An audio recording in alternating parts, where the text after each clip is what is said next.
what can I get started for you today? Bananas away, regular? And I'll have the rip berry, but can I get vanilla oat milk and I'll add spinach and ginger? And can I substitute the raspberries for strawberries? Also add the chia and hemp seed, and definitely have the power booster and the collagen booster. And can I get that blended twice? Wow. For Alicia, custom chaos?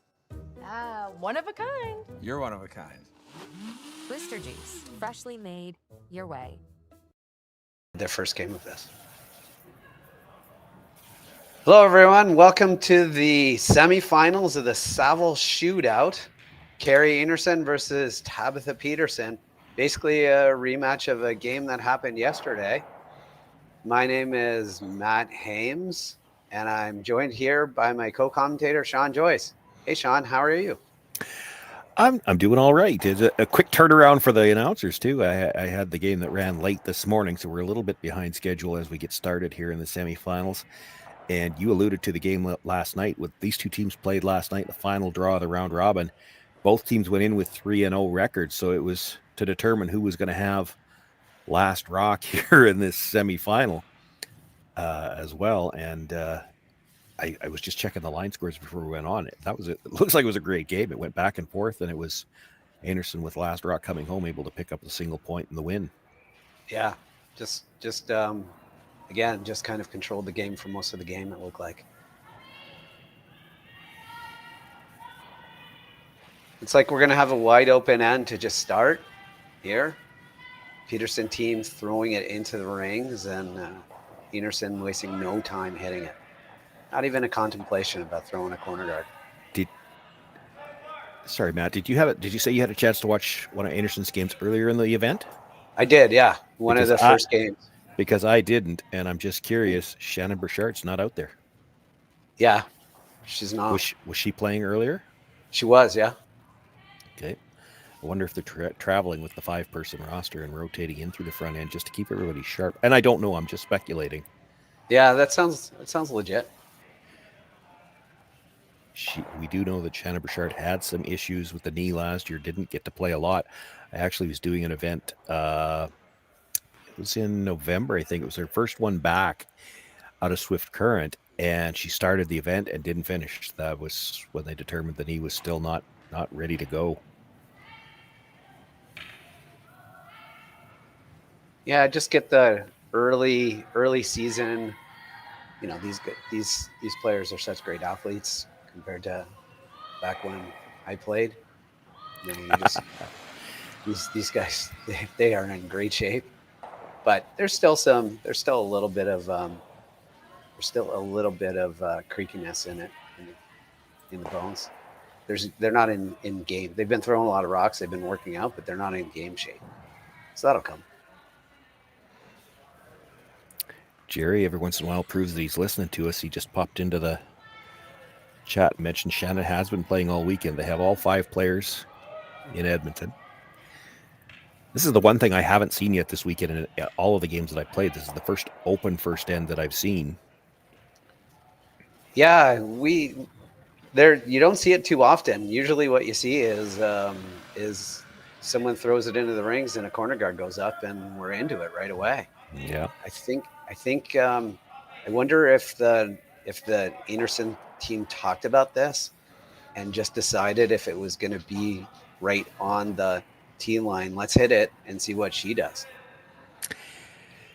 Could be part of the consideration as well when you're traveling with 5. So they've got all 5 players here. They've probably subbed a little bit back and forth. So and it's only been 4 games, so yeah, you maybe got a player out there that's only played once or twice and just get one solid end. Yeah, it's not awesome. This kind of an end is not awesome for the fans or the commentators, but it's really, really great for the players. Like this is the kind of end where you just kind of ease into the game, and it's great, right? You just kind of build into the game by just having a simple first end.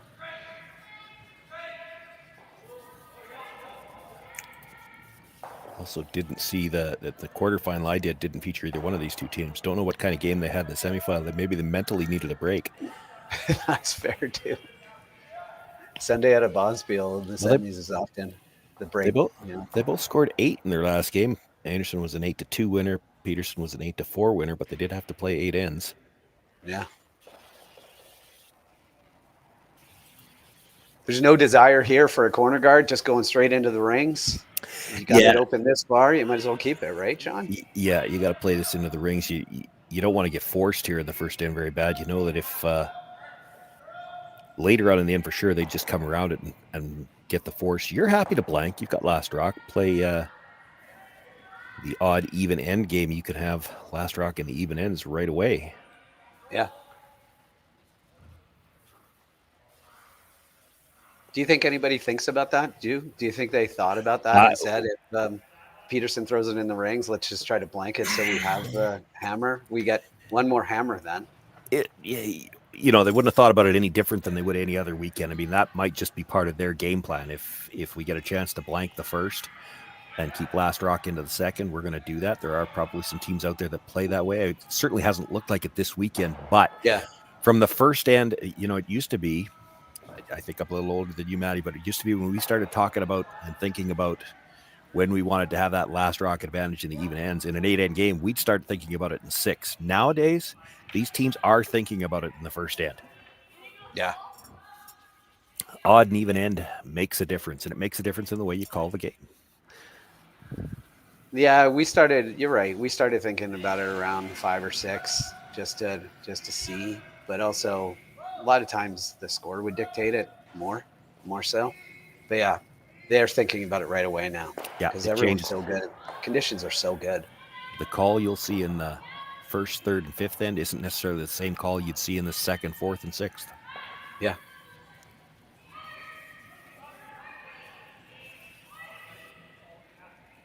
Looking for just a little bit of a roll on.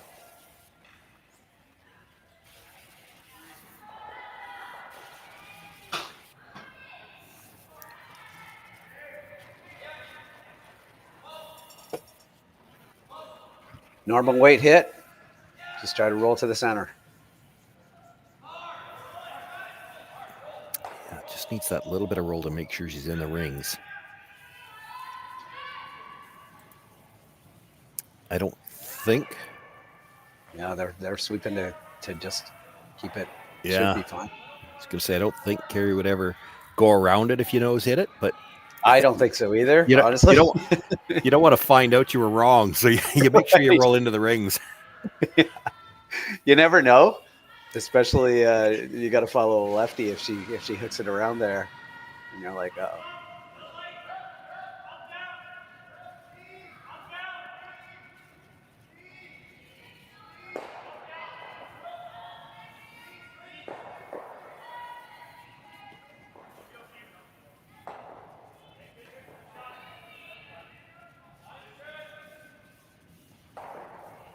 Nice shot.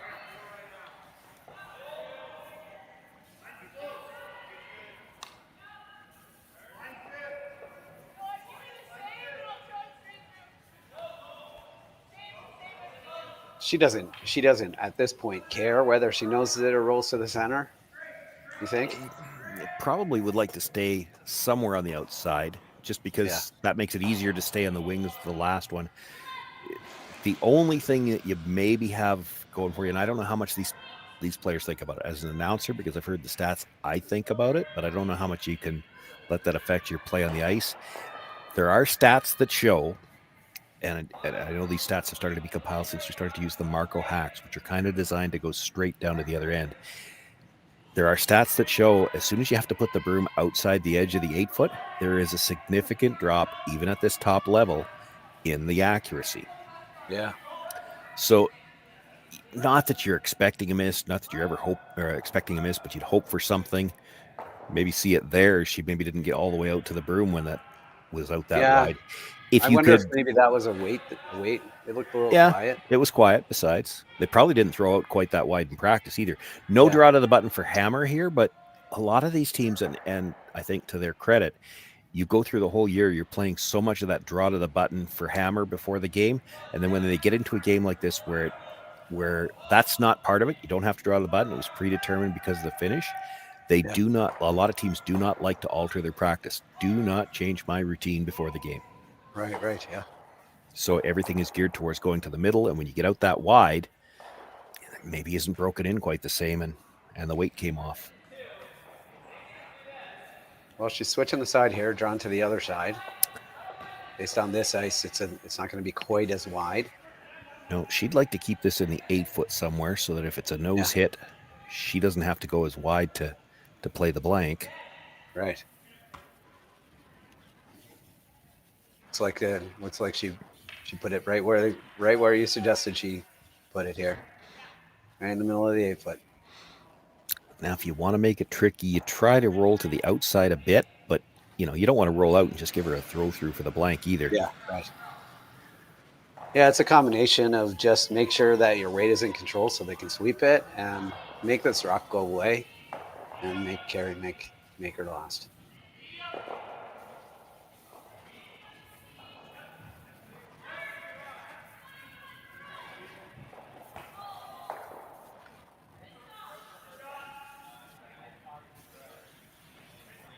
Last rock of the first end for Tabitha Peterson. Just a nose hit, maybe a little roll to the outside if they're feeling good about it.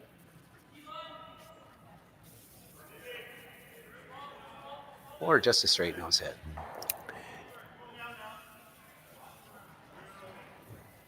Nothing wrong with that. Nope.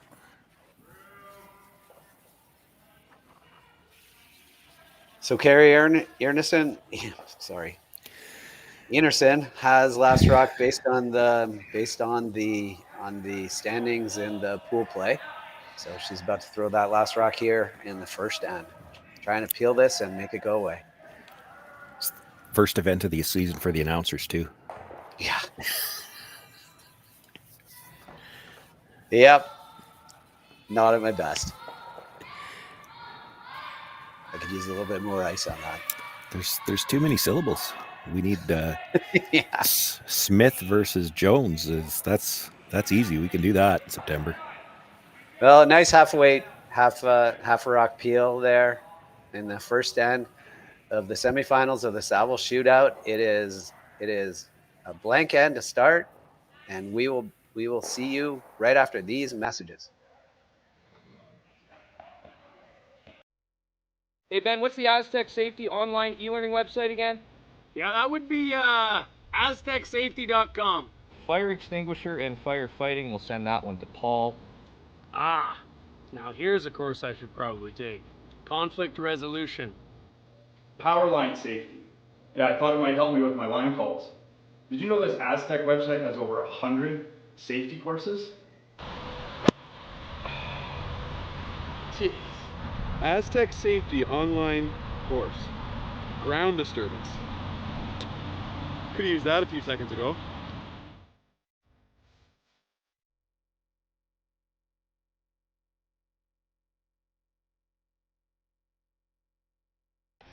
The 2025-2026 Grand Slam of Curling schedule is out, with big events happening all over Canada, like the Masters heading to London in September, the Tour Challenge from Nisku this October, the Canadian Open from Saskatoon in December, and the Players' Championship from Steinbeck coming in January.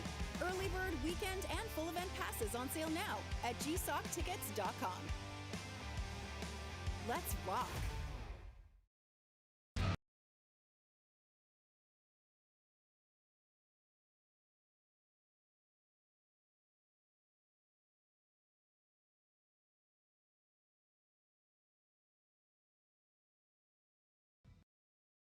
Live curling rocks. And this November, the best in the world are coming to Tahoe. Get your seats now at gsoctickets.com. But hurry, early bird pricing ends soon. Welcome back to the semifinals of the Saville Shootout. Kerri Einarson versus Tabitha Peterson. It's a rematch of a game last night. And my name is Matt Hames, and I'm joined here by Sean Joyce. It was a kind of a boring first end, but they're just kind of seeing what things are going, and looks like we're going in the rings again. But just because we don't want to be bored, Kerri's going to throw a guard for us, which is awesome. A little bit of feeling each other out. We talked a little bit in the first end about the fact that Shannon Burchard was out there in this game. They have traveled here to Edmonton with all 5 players. not traveling for all of them. I think Val lives in Edmonton. Yeah. But had a couple of comments in our production chat that they think they might be alternating games, and I went back during the commercial break, checked the quarterfinal this morning. Shannon was playing in the game this morning, so again, that could be another factor in. You want to play an open end because there's 7 players on the ice that already played one game today, but Kristen Karwacki, this was her first chance to get on the ice, so maybe you play an open end and make sure that everybody's got their legs under them, and then away you go. Back to Shannon Bouchard, though, it just makes you wonder. She had knee trouble last year, and it looks like maybe she's only playing every second game here. Dare we say, has load management made its way into curling? Yeah. Well, that's the idea of a 5-man team, right? Or a 5-person team is load management. Well, at least early in the season, yeah. Traditionally, the issue with a 5-person team and load management had more to do with workload management because everybody's got a job as well. But Shannon did have a significant knee injury last year. I don't know the specific nature of it. I know it was the knee. I'd heard that much, but I do remember seeing her start an event in Swift Current when she thought she was healthy, wasn't able to finish, and didn't play again for the rest of the season. So they are likely opting to be careful with it this year. Little bit of a miss here for the Peterson team coming into the rings, giving an opportunity here for quiet weight hit and roll.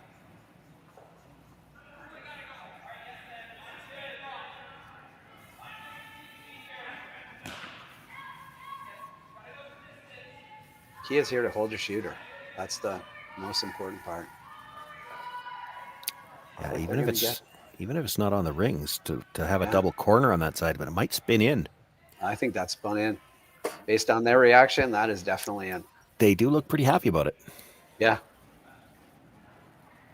All the reactions suggest that is definitely in.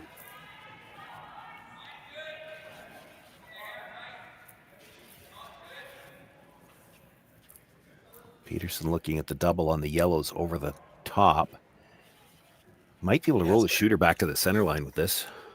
Yeah, it's going to have to be over the top. Might still leave the back yellow or the first yellow. Be tough to get it over the top and get it out of the rings. Well, still leave the point guard. Well, you could make the over the top double on the yellows. And what I'm not sure about is whether or not you keep your red. If everything rolls out of play, it's not helping you a lot either. She's going to totally miss the second one anyway.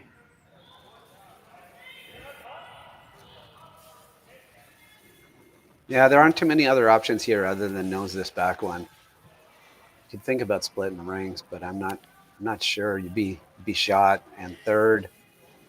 It's early enough in the end. You could guard that again too. You know she's going to try to peel it again. I mean, if she makes the peel, you're looking at a blank. But you make this, she's going to get one good chance at a double. Yeah.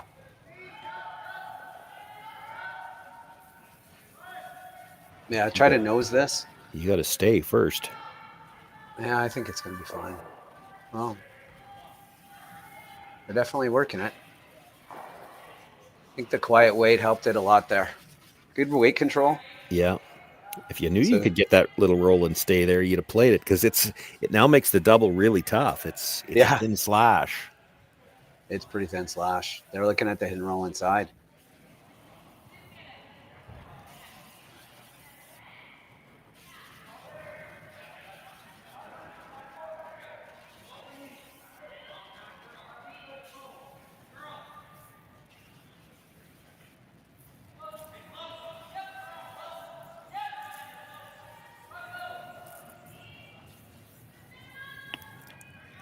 Really nice control weight they're throwing here.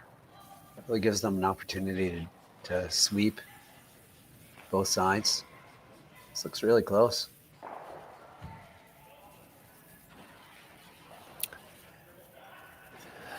That's pretty good there. I mean, you would like to get a little bit more behind, but you don't ever want to be dead behind because the whole point of trying that roll behind is you're hoping to make Kerri Einarson play the run back. Well, if you dead in behind and she absolutely nuts the run back, you're in trouble. Yeah.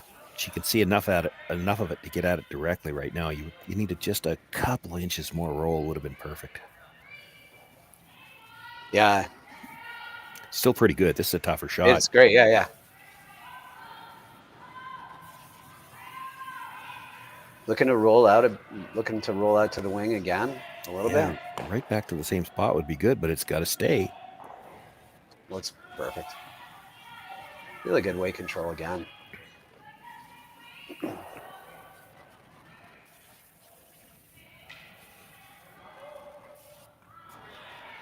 See if you can get this right underneath.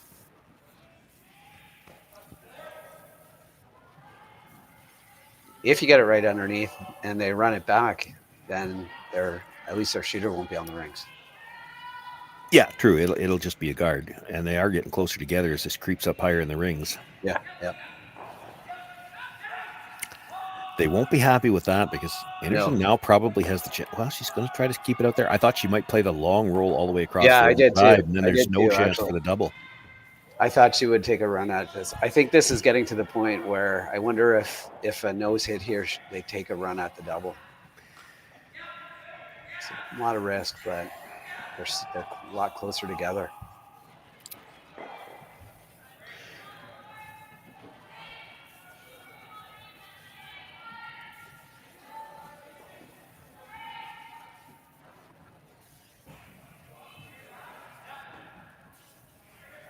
Gonna stay. That's again, if you knew you were going to stay in the rings, right? That's a great roll because that takes that whole double you were just talking about off the table. Yeah. It's just too tough. No double anymore. No, and just going super wide into the weeds, into a place that we haven't really seen a rock yet. So a little bit more pebble. This might curl a bit on him.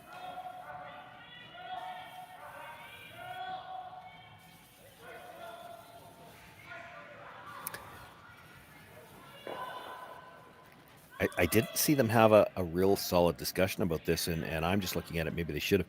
You could still play to get that roll into half behind, but you're also in a spot now with where that rock stopped. If you nose hit this, you'd still be shot rock, and Kerri Einarson would have to roll in to be in the rings.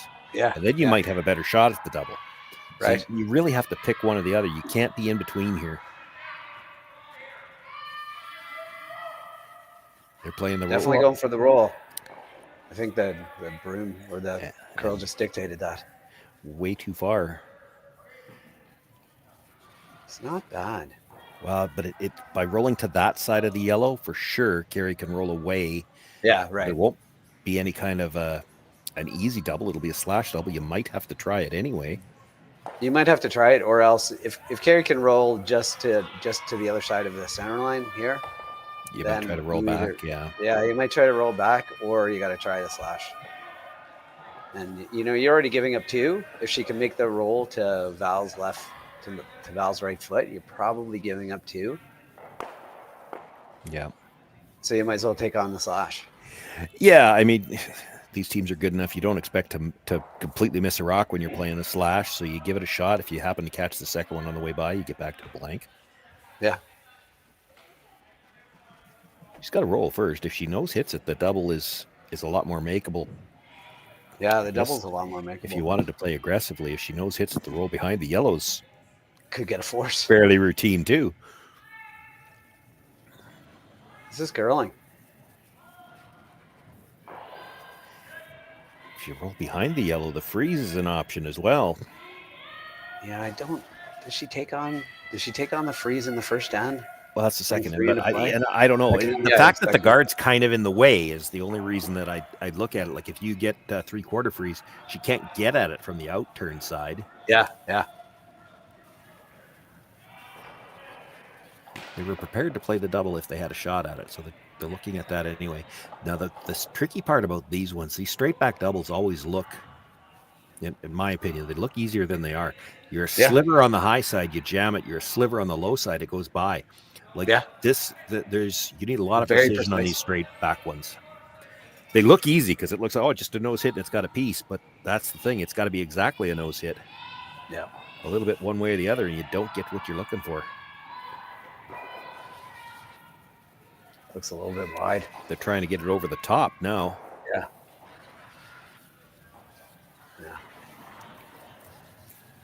Drives it harmlessly by, and it'll be a chance to draw for 2. Yeah, draw for 2. So the whole blank the first end pays off. Very deliberate about that ice call. I like Yeah, well, what I have to think, and I don't remember back to the practice, I wasn't paying enough attention, but when you look at it that long, I think she's thinking, okay, we play the broom on this side.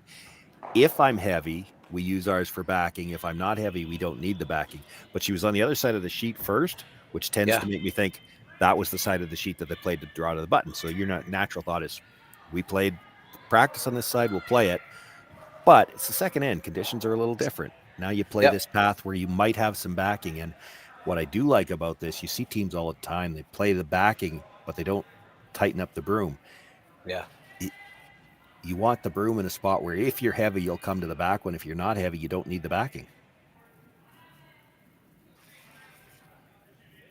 She looks like she needs the backing. When she's not at it yet, there it goes.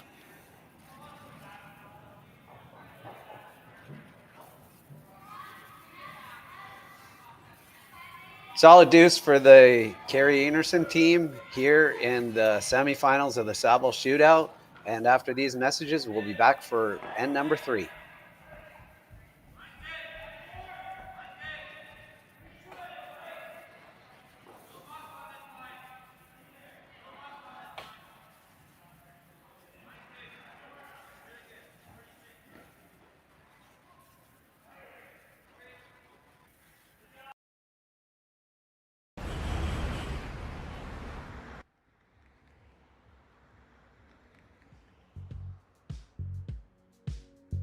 That's life.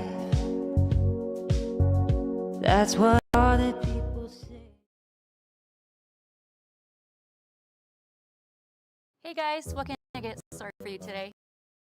Bananas away, regular.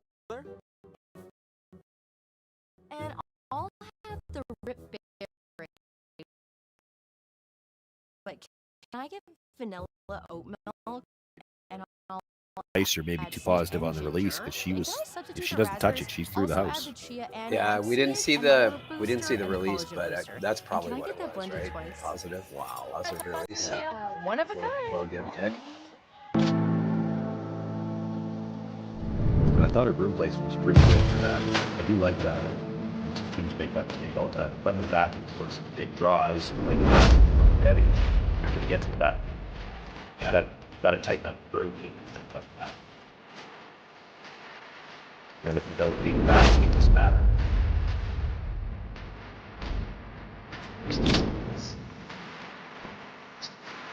Never even.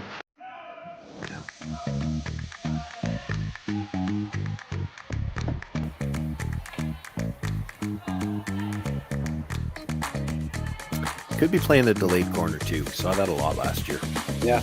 You hit the first one and then throw the corner guard. So you've already dealt with one in the middle. You never have to worry about a guard.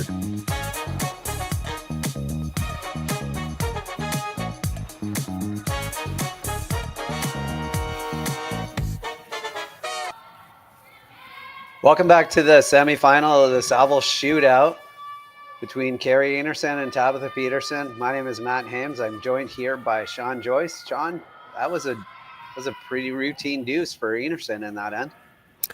Yeah, got a second one into the rings early, and then it was just an exchange of stones. The Peterson team really never, they got one chance at the double and just pushed it across the top. Here we go. We have the first rock was in the rings and Peterson hit it. Kerri Einarson hit it back, and now we have a guard. It's the delayed corner guard, right? Yeah, saw this. I guess it's been around for a couple of years, but I saw a lot more teams playing it last year. It's just one of those things that with the 5-rock free guard zone, you start to let too many rocks pile up in the middle while you're setting up your corner, and it takes too long to deal with the center later on. So what they do, if the first one comes in, you hit it, and you know that no matter what happens with the next shot, you're throwing your corner guard with the lead second stone. This is the 5th stone of the end. Even if Kerri Einarson makes a good guard here, you can start peeling after this. Yeah.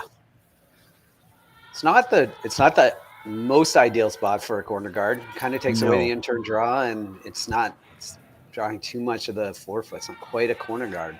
Yeah, I would have liked it a little bit wider. Yeah. It's those little things. It's just those little things that end up controlling an end. where your corner guard's not quite far enough out. Takes away the entire side of that sheet for later.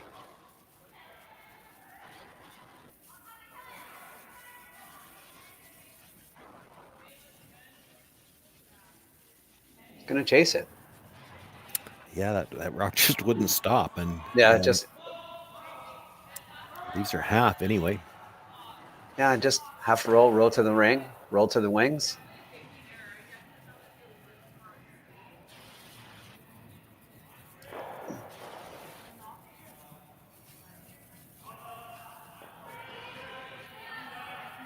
Nice release. Good control weight. Good weight control, I should say. Not control weight. Good weight control. Seeing that so much more now. And so consistent with the weights.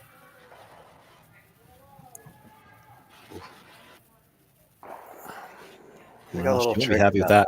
It's just as I'm watching that rock go down, I'm thinking, it's interesting. I don't know this team well enough to know, with Tabitha Peterson and Tara Peterson.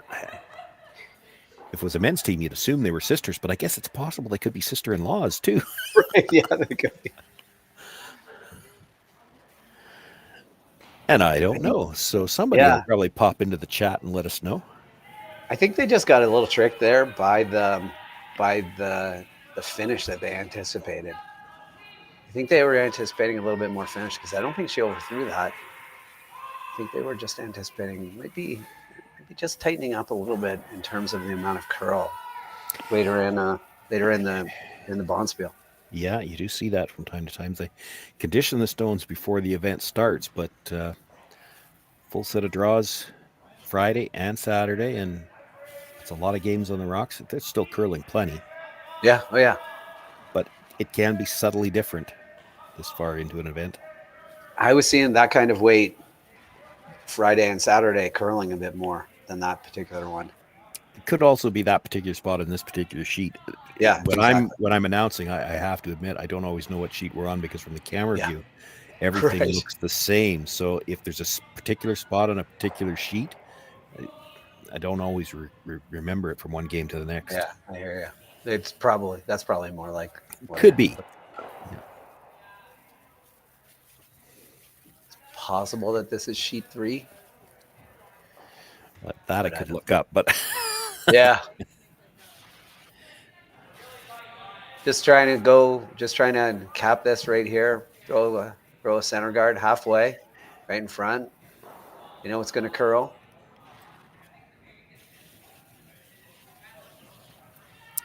And it is sheet 3. If that helps you at all, I just don't remember whether I've done any other games on sheet 3.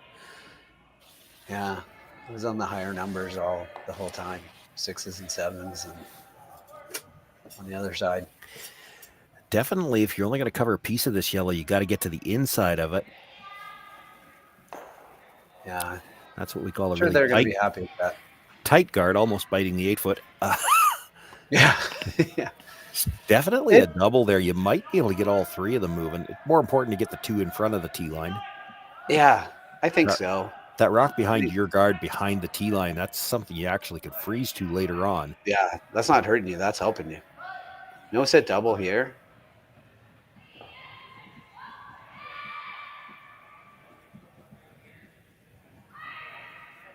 We're on it the whole way. Yeah, she's going to jam. She gets away with it. Yeah, that's not bad. Jammed a little bit, left it in the rings, but it leaves a pocket behind the tee line, kind of behind the corner. And where her shooter rolled, it's tough now for Kerri Einarson to do anything with it because of those. I don't think she can. Yeah, I don't think she can remove that. So I think that the conversation here is: do you come around everything, in turn or out turn, or out turn or in turn?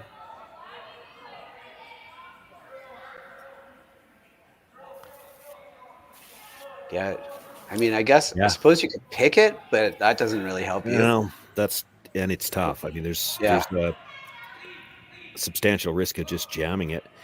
Yeah. I think part of the conversation, again, I should warn the viewers at home just in case, we can't hear the production so the ice cameras.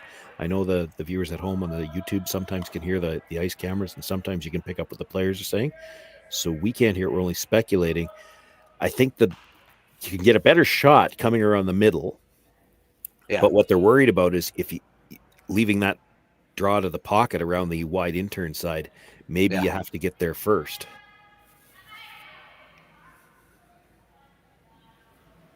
I think I'd be tempted to play the wide intern, Val's out turn here, which is what they're playing. Yeah. I think that's the better shot because that's where Tabitha Peterson wants to go too. Well, exactly. I think I don't think there's any discussion that they're playing a draw. It's a question of which one, and it's not. Yeah. Sometimes you talk about, well, which one do we know how to make? This is more about what do you want to leave? Yeah, yeah. We could make either one of them, but we're going to leave either the tap up on the red or the come around draw. Like which one do we want to leave? The tap up looks tougher because she's got to be very precise with the line on it. She can only see just all of the red. Yeah. If you get this there in the way, it kind of takes away the pocket a little bit too. Yeah. Oh, for sure. Yeah.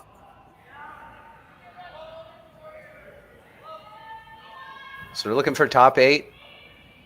Top 8, the indicated. They would take top 4.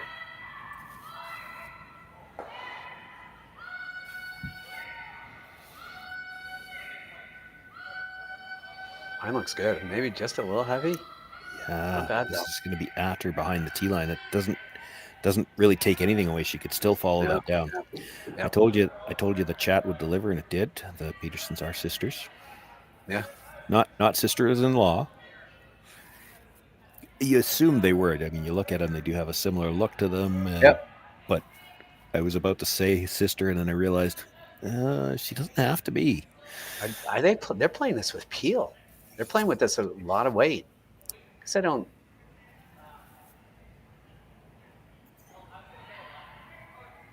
Just get rid of. Just move some things around. It's like just normal. If you dead stuff it, it won't matter.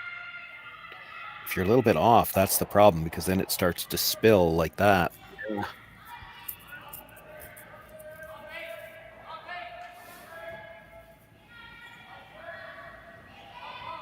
Just really tight ice. This is why I assumed that they were throwing it pretty hard, like almost right on the rock. If they were just going to pick one of them out, I don't think that's the one they wanted to pick either. Yeah, I think they wanted to kind of jam it on the top one, at least then you move it all the way behind the tee line. Now, if Kerri does the same thing that Val did, come right down to the face of her own, the shooter's well in front of the tee line now. Yeah.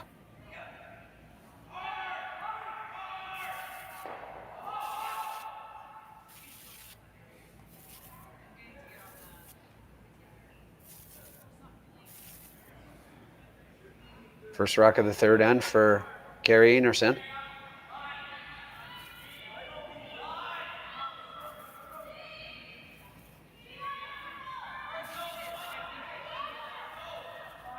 They like it for weight.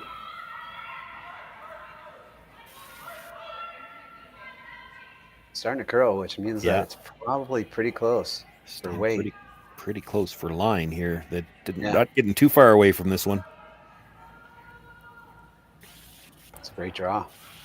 It's a really good spot. Yeah, even if you tried to make that run now, it's a pretty good chance that yellow's jamming onto the back one.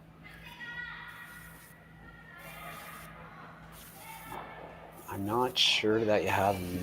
I mean, you could take on your first. You could take one more shot at just running this in. I think you have to. You could play the draw now, and that's what they're looking at, the outturn draw. Yeah. Here's the thing, though. If you're not real good with the outturn draw, you might not have a shot with your second one. That's true, yeah. At least if you run it. You make it. You just walk out there and make it. I'm not sure where you can make this that Kerri can't do something with it. That's the scary part. They really need to take a look at exactly you're where going we to try want to it. go. Yeah, you're going to try to go. Like the perfect spot is right top button. But then can she come down and tap it through the 4-foot and her shooters sit in a spot where you can't score? Right. Yeah. You, I mean, you can't get dead behind the red one. You're not going to be dead buried. You're going to be Yeah. 3/4 buried, maybe half buried. What you're hoping is that she hits half a rock and jams it on the one that's just behind the tee. So if you can get it just a little bit past the rock, that's the rock on the top 4. Yeah, I'm not sure that. What I'd be worried about, I'm not sure that hope is very realistic. I don't think she's. I agree. Go Yeah, hard. it's super precise. It's a super precise shot. Looks like they're going for weight, which is a problem because it needs to curl.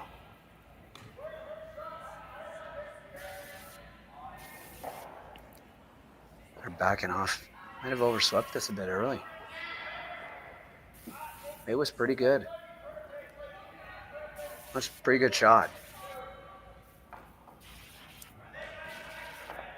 Well, she's thinking now to try to get as close to the nose as she possibly can. If she can just have still like a hair of her rock underneath, it looks like it's going to be tough to do. But she's playing just backline weight, just to tap it out of the 4-foot. Yeah, if you nose this, tap it straight back, I don't know if Peterson can score. Right. Yeah. It looks like the weight. She had indicated back 12-foot weight, but what she might have been indicating is where we're tapping the rock to, because this looks pretty tight for just a heavy draw. So I suspect this is going to be more along the lines of a hack weight. Make it go away. Not get aggressive here. Just make this rock go away.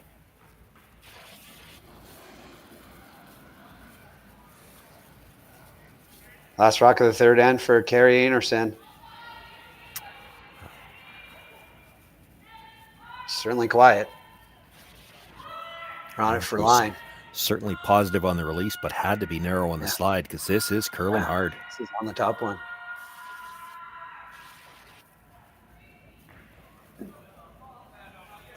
Yep. Repeat the draw.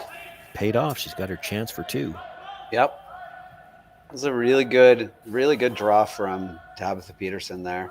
Put some pressure on.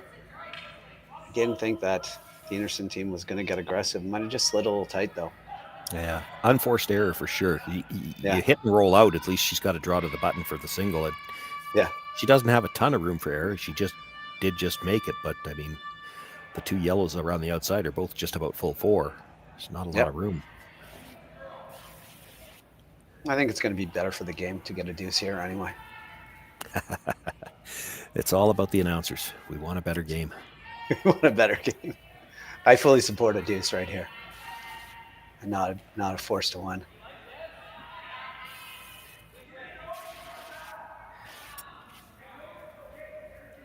Looks like a real good shot. And the Peterson rink bounces back with a deuce in the third end, and we are all tied up in the semifinals of the Saville Shootout. We'll be right back with the fourth end right after these messages.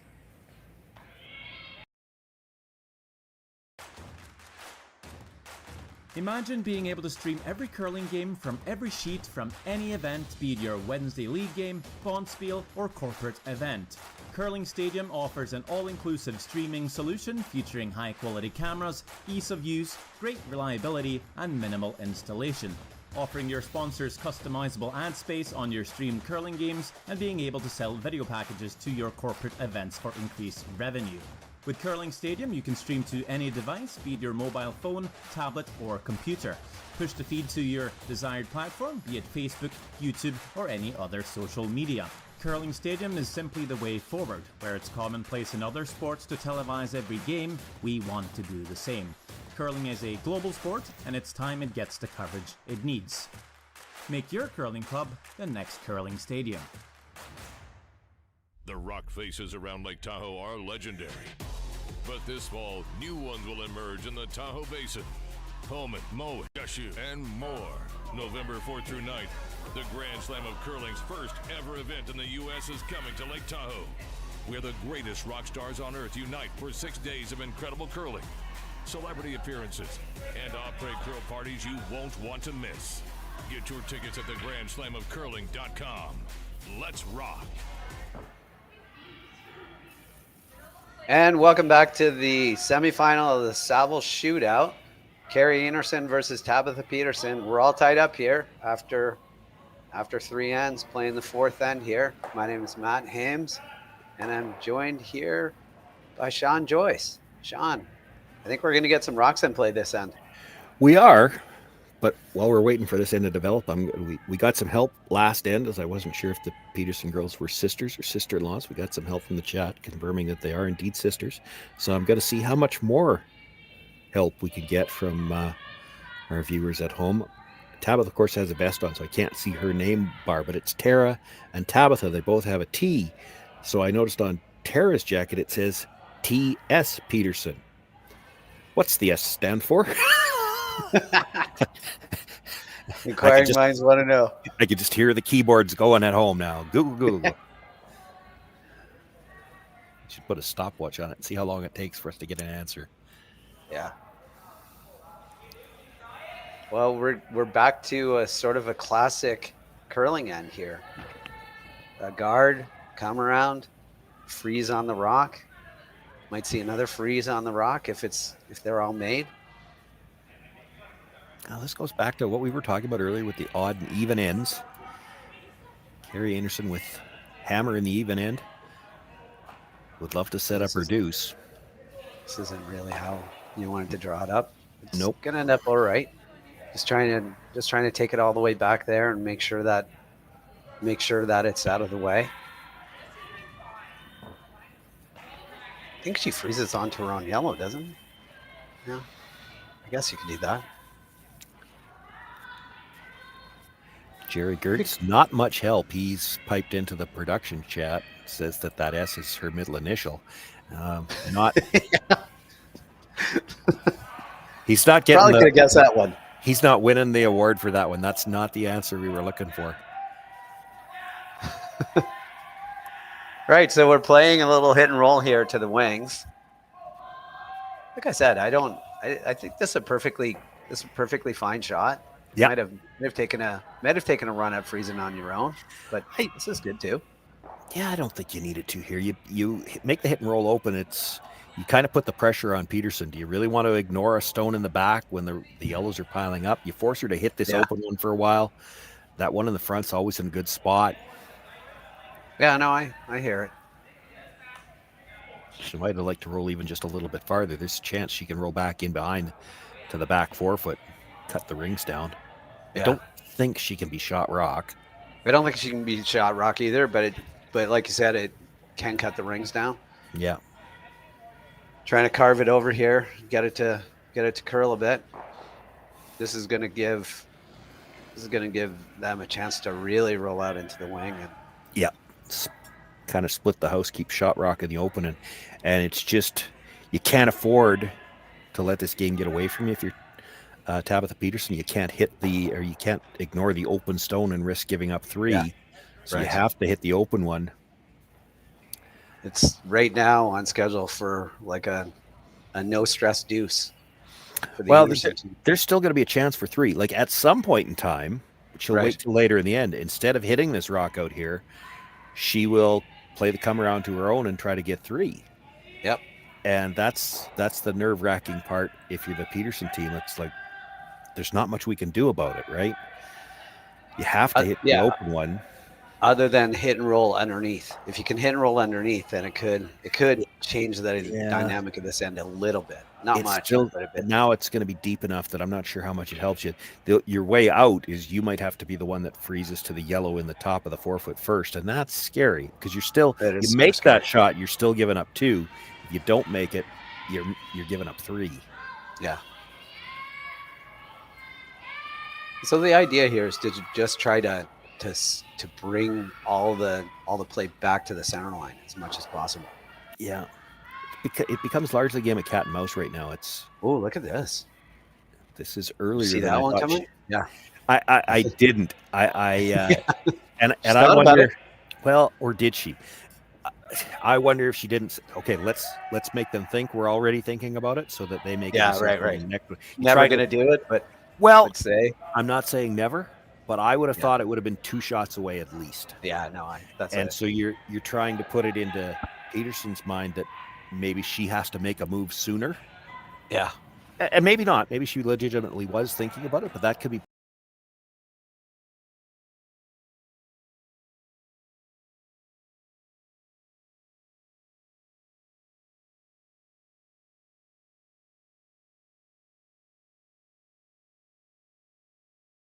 A little earlier.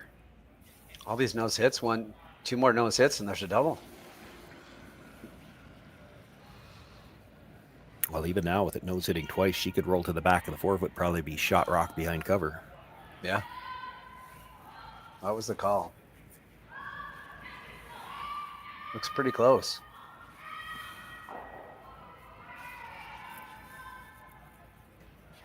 Very nice shot.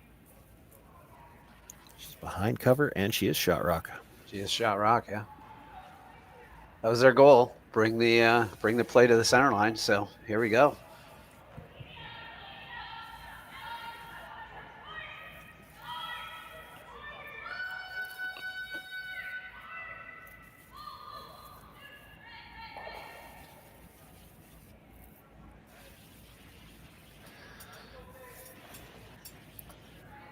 Val Sweeting will look to lock the freeze right on the corner of that stone, as much of it as she can get in front of it. And three's still not out of the question by any means.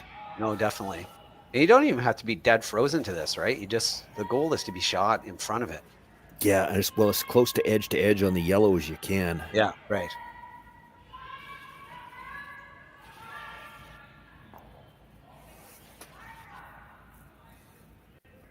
It's not curling as much as I thought. Might be just a little heavy.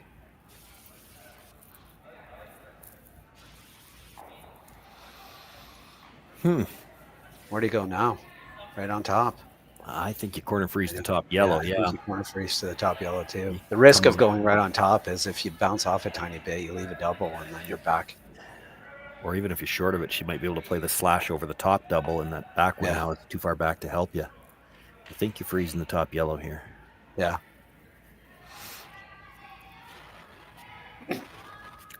Right there. Yep. Put it right where the skipper tapped the ice, and you're good.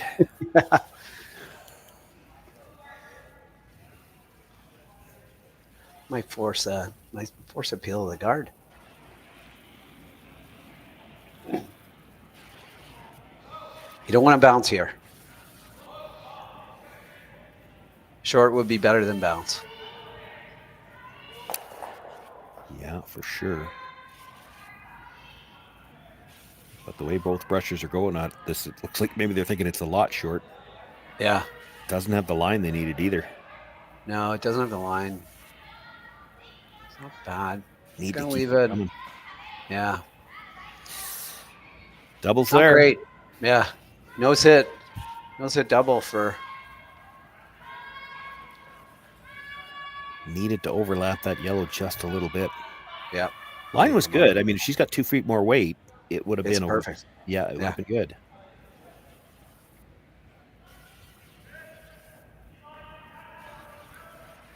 Nose hit double. Big shot.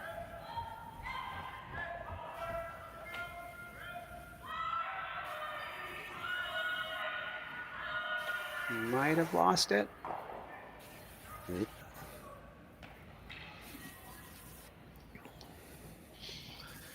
Well, that goes from very possibly grabbing a multiple to really, really risking giving up a steal now. Yeah, I mean, she's still got shots. She's got the tap on the yellow, actually a tap either side. Hard to set up a deuce either way, though.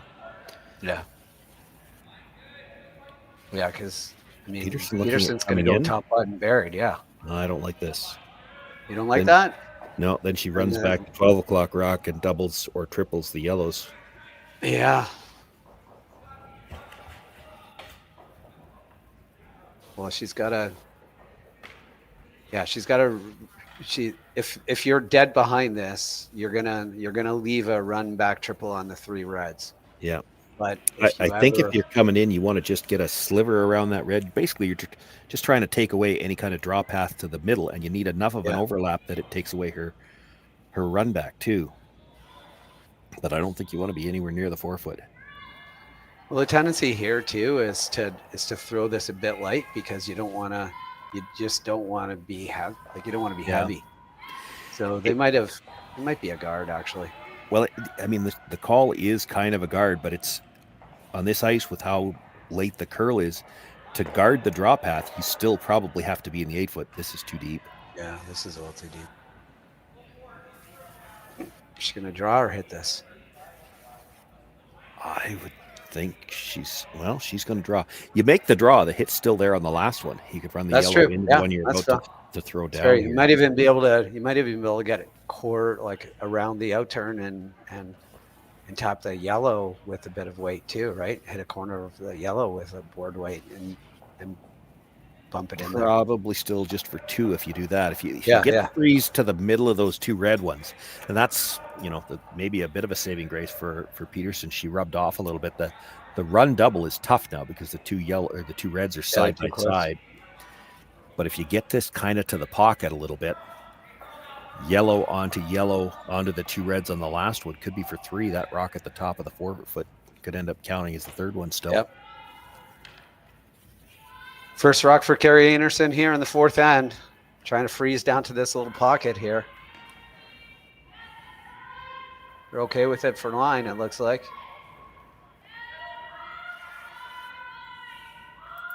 It's going to be close. Got to get by their own. Yeah, got to get by their own. They're by their own. Great sweeping. That's a good spot. I really think you have to guard the run back now. I think you do. Because it's for 3. It's definitely for 3. Can you freeze down to it? You freeze down to it, it's still there, right? You'd have to get right to the face if you're anything on the angle at all. Yeah, if you're anything on the angle at all, it's still a run back. It's just 1 extra red that you got to get rid of.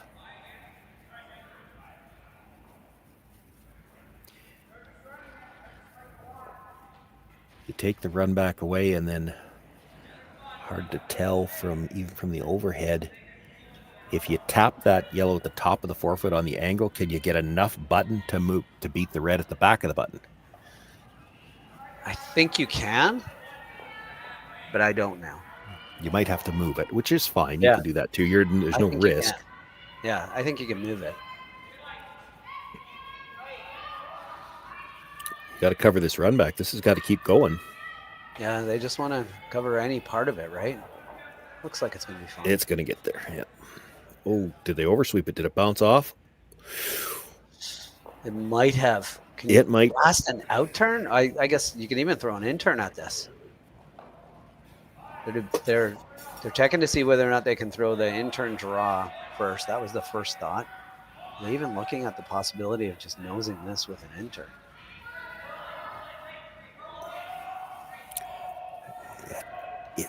There's just a slight overlap, but then again, I mean, a curling rock's not a square; it's round. So yeah, I think you can make this. Yeah, I think you can make this. Yeah, I mean, I think they can make this shot too. I think they can make this shot. To be clear, they're playing with a bit of weight, half a rock. Yeah, absolutely, no doubt they can make this shot, but the other one's for 3. Yeah, so, no, I know. I like 3 more than 2 because it's 1 more.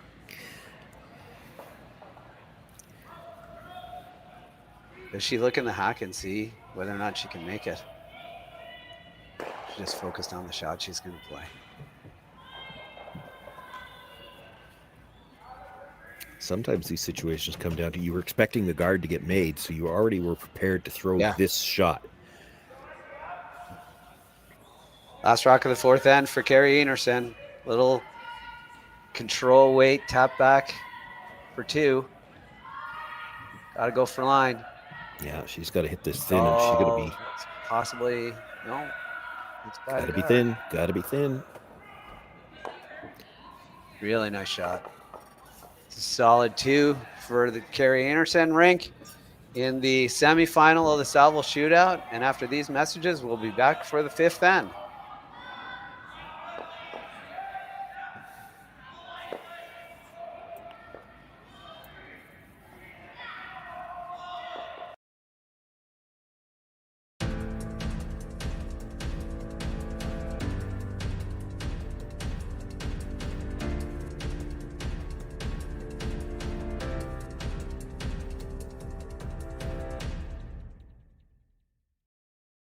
For over 20 years, the Sandra Schmirler Foundation has granted more than $9 million to hospitals across Canada for life-saving equipment for premature and critically ill babies. In the past 4 years alone, $4 million has been granted thanks to the curling community's incredible generosity. The need continues year-round, and with your help, we can ensure every baby has the chance to grow up and become a champion, just like Sandra.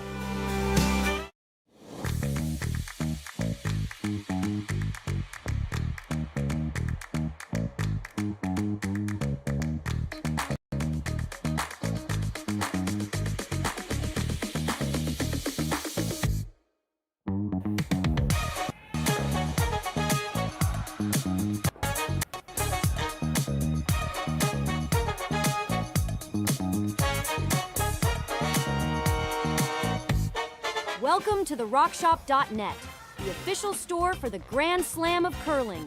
Whether you're looking for the best hats, stylish clothing, fun toys, or unique accessories, the Rock Shop has it all. Shop online anytime at therockshop.net for exclusive Grand Slam of curling gear, or come see us in person at your next event.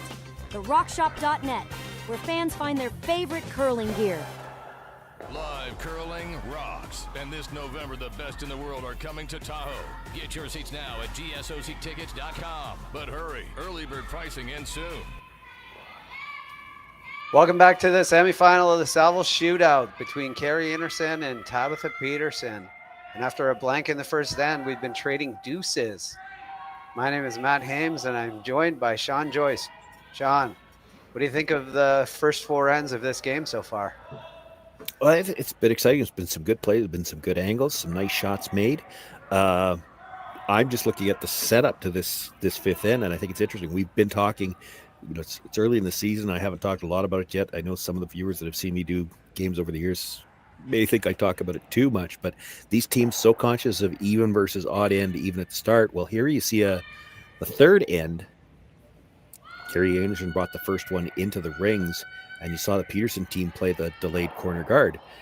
Kerri Einarson here in the fifth, the same 2-point lead, doesn't want to give her the chance to play that same end, so she threw the tight center and forced the play to the middle. And I find these things really fascinating to watch, how the strategy develops in these.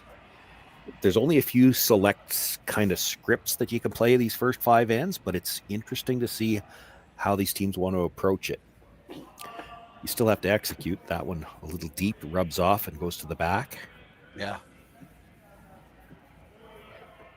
Here we go again, right? Hit and roll to the wing. And yeah, we saw this, saw this the last Einarson time. team, yeah. Hit and roll to the wing. It's unlikely that Einarson's going to ignore the open stone, at least early in the end. Val's trying to decide if she should stay there or go down to the other end.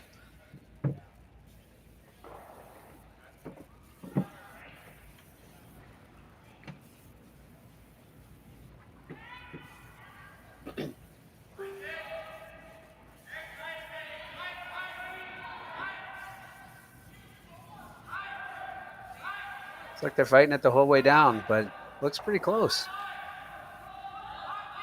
It's a good shot. Oh, look at that. Not even going to care. Just play the straight back run. Tight guard. It's not really a lot of room.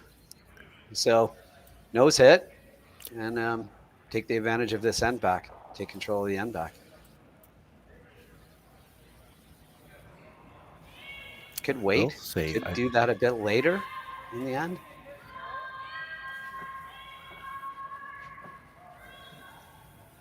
Gotta make it. Doesn't look like you're gonna.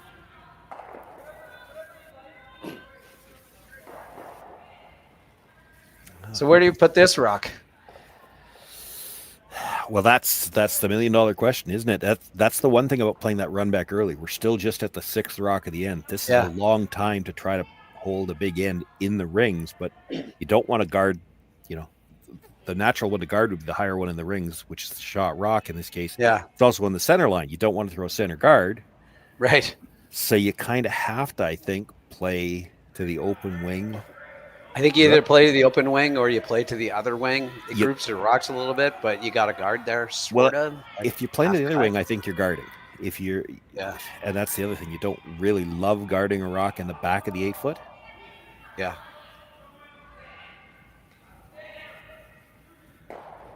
The thing about coming in here is they've got 5 shots out of double. It's a long time to hold it. Yeah. Yeah. And you assume they're going to make one. If they make 2, you're back to basically blanking. If you slide this through the rings. Yeah, this is.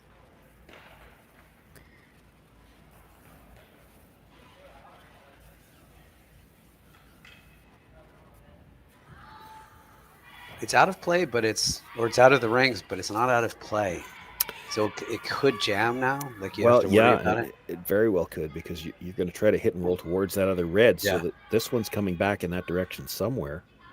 Yeah. We may have stumped the chat. I still don't see a middle name. I don't see the S for Tara S. Peterson.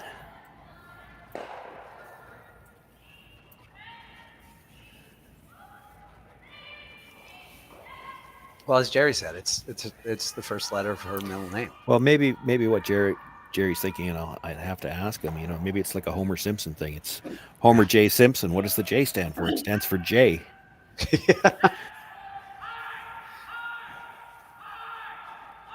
Yeah. I mean, the problem is, like, it knows this. You can't really roll much, but you got to roll a tiny bit, because if you nose hit this and they hit and roll a little bit closer, like they're getting closer to that double.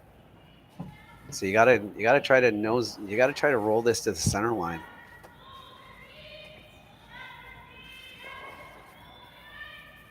I don't think this is gonna roll to the center line, John. I think this is gonna roll. Yeah, you probably have to take a run at the double now. Yeah. You can't expect to get a much better chance than this. Yeah. If you over curl and nose hit it, it's not the end of the world. The only thing you worry about here is if you're a little thin on the first one and you dead jam it, because then you're rolling well over to the other side and you'll split the rocks wide for them. Yeah, just stay around the side of just off nose, keep it in play. No, not going to do that. Make it over the top. Touched it. All right. You just get it over there, and your deuce is back on, and you're still a. Yeah, and now we're late in the end too. There's not going to be a lot of time to group them and set up a double. No.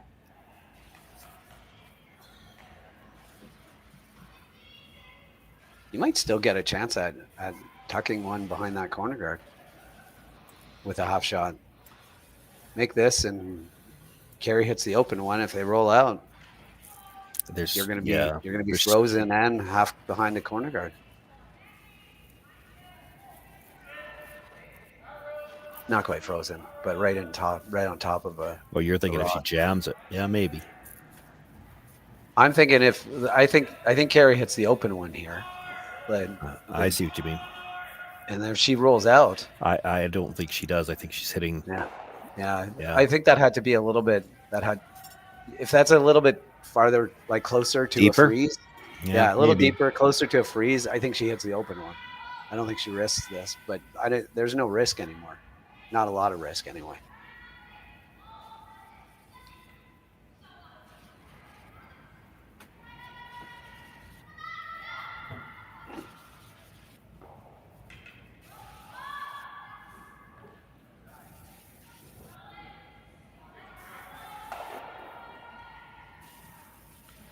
Pretty good for grouping too. Probably the best they could do. Yeah. Yeah. It had to be shot rock, or she doesn't necessarily even have to hit it. Yeah.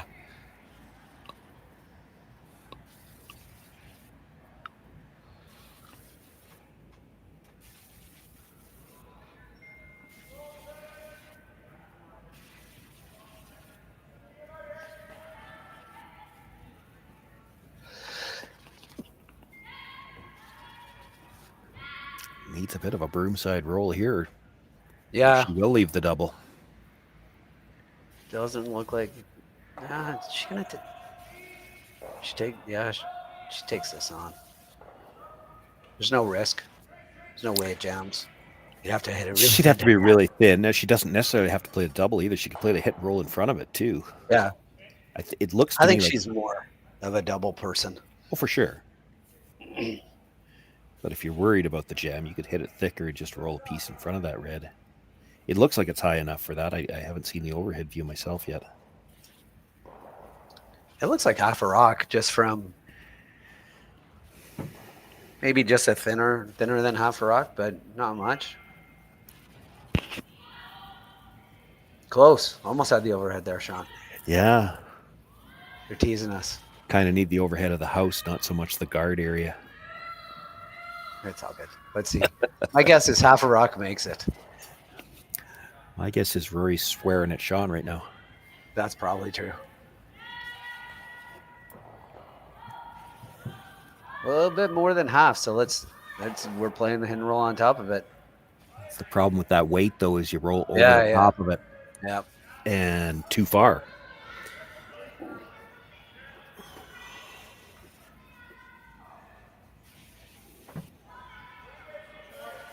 Like if you had been playing the hit and roll in front of it, you probably would have thrown that just a shade quieter because you didn't want to do what we just saw. That's why you kind of have to commit to a shot, one shot or the other on that. You're either playing the double when you throw the weight that you did, or you're playing the hit and roll. You bring it down a little bit and make sure you don't over roll it. I think they were playing the double wall. Oh, they were for sure with that weight. Yeah, and it was just half a rock because they were almost 3/4 there.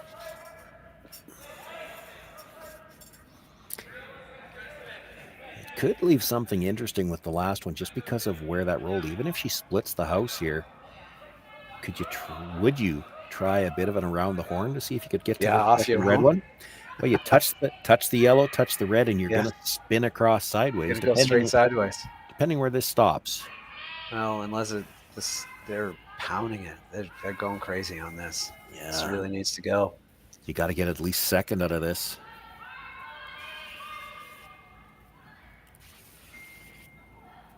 Well, I don't think they did. I don't think they got second, but got to make this. I'm not saying she's not going to. And even if you do, there's probably going to be a double back there. But, if you roll all the way to the center line, it's going to be a pretty flat double and pretty long. It's going to be pretty flat, yeah.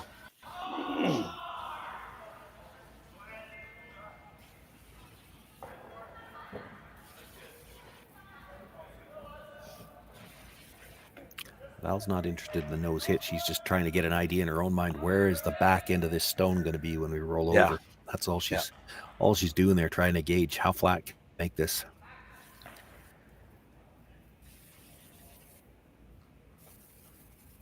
Last rock of the fifth end for Kerri Einarson. Ooh, little out on her release. Not the greatest of slides. Or a lot.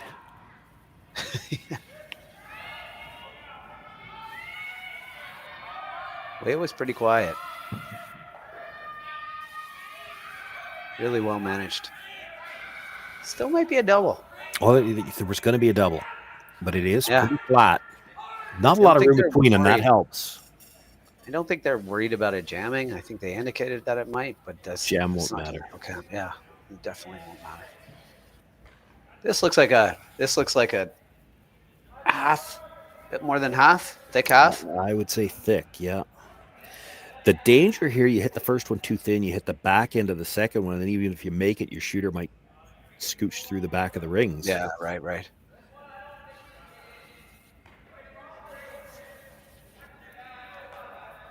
All right, last rock of the fifth end for Tabitha Peterson.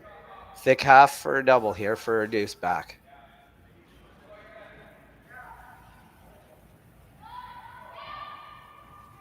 It's got the weight. They're on it right away. Always prefer that than a hard whoa.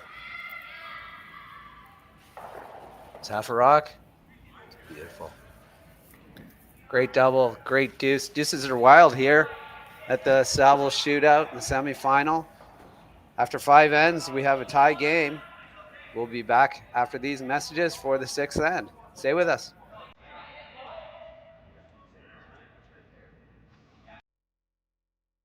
Hey Ben, what's the Aztec Safety online e-learning website again? Yeah, that would be aztecsafety.com. Fire extinguisher and firefighting, we'll send that one to Paul. Ah, now here's a course I should probably take. Conflict resolution. Power line safety.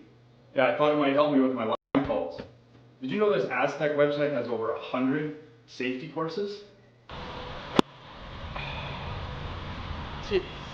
Aztec Safety online course. Ground disturbance. Could have used that a few seconds ago.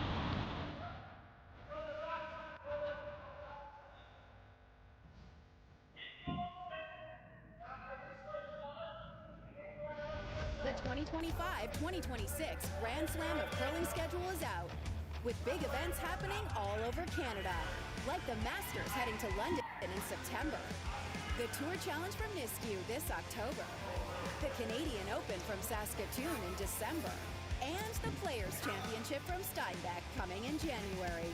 Early bird weekend and full event passes on sale now at gsoctickets.com. Let's rock.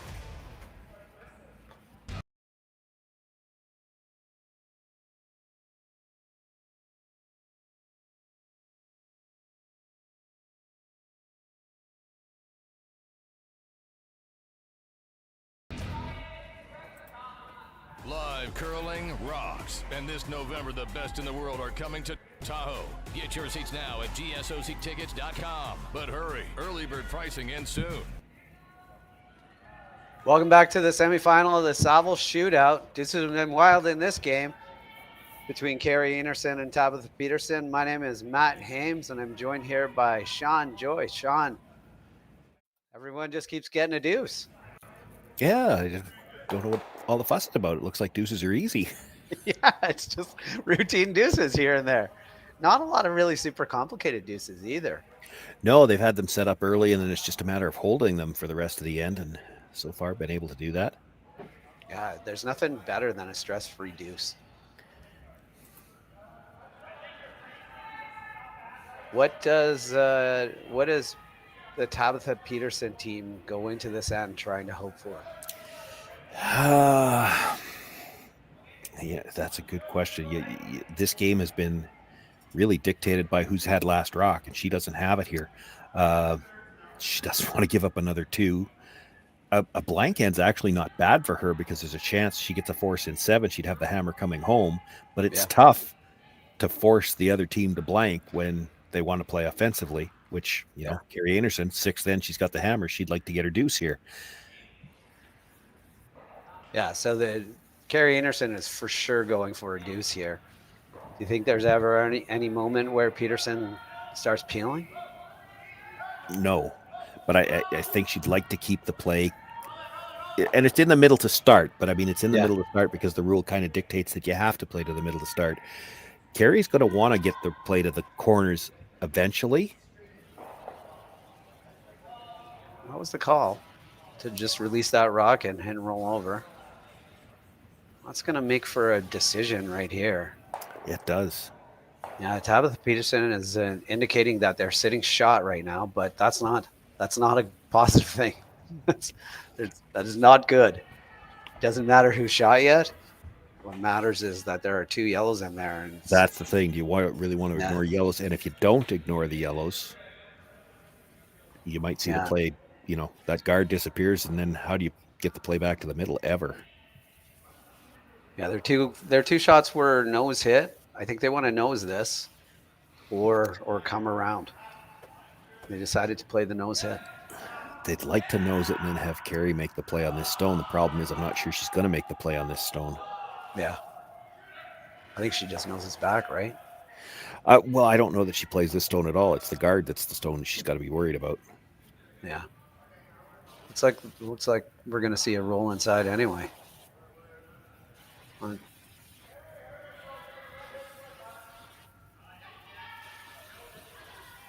Yeah, I think you just run this. Straight back on the guard might get all 3 reds. Yeah, certainly get certainly might get them moving for sure. Little roll to the center line. I don't even think she has to roll. It's pretty close to dead on the nose. It's pretty close. I think it's just a tiny bit under. She'll take just the double on the 2 reds here, though. Bonus if you get the third one moving. Looks a little out there. Well, you might have to get the double on the back one. It's not a bad result. No, it's not bad. Got rid of the guard. It's the same as if they had left the guard or the hit and roll out there. Yeah, yeah. And she just peeled the center guard. I mean, the guard was the problem rock. So at this point in time for Tabitha Peterson, it's kind of the same as last time, but not quite. She's trying to hold 3 in the rings for as long as possible just to get the force. Yeah. If she rolls this 2 rocks, it might set up a triple. And you know that they're going to take it on. Yeah.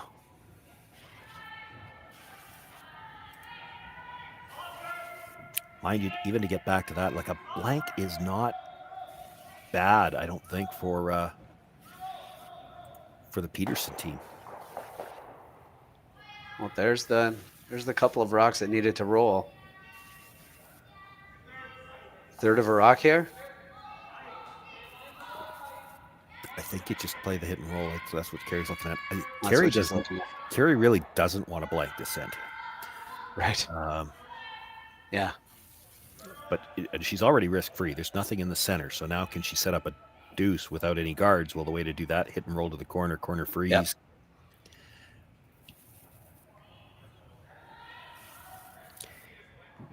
For Kerri Einarson, even if she gets forced to 1 here, she can turn around and play the 7th end with the idea that, hey, a steal of 1's good, a force of 1's good. Even if we give up 2, we're 1 down, but we've got Hammer coming home. There's no real bad situation. If she blanks this end and gets forced in 7, she's got the last rock against her coming home. So now that the middle's clear, she'll try to set up a way to score points here. She's not worried about getting forced. She'd like to get her deuce. So much more aggressive freezes and little taps. Yeah. Hit and roll. I mean, there's a couple of rocks behind the tee line, so hit and roll in front of something.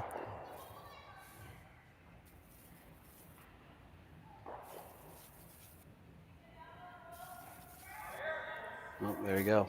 Could make the double. Could make the double and roll all the way across in front of the other stone. Yeah.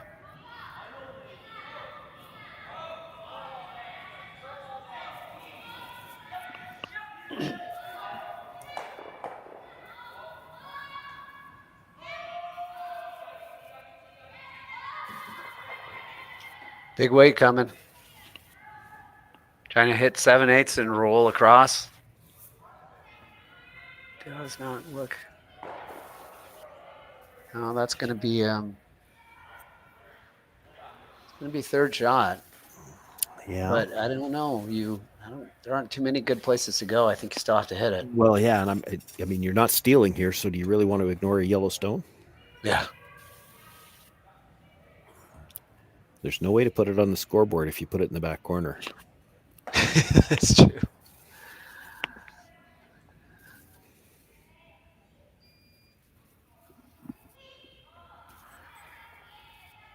Try to bring it in, and you bring it in and sit 3. If you leave a double now and another double later, that rock ends up being on the scoreboard. You cannot steal here, with barring a colossal miss in the you'd have to get a couple of solid misses. You're playing for the force, so be careful not to force them to 2. Yeah. They're gonna have a conversation about this. I think that of the things that she suggested, I don't like going top 4 or top 8 foot on the center line in any way, shape, or form. I'll tell you what, I'm not even 100% sure if you draw here that Kerri's hitting.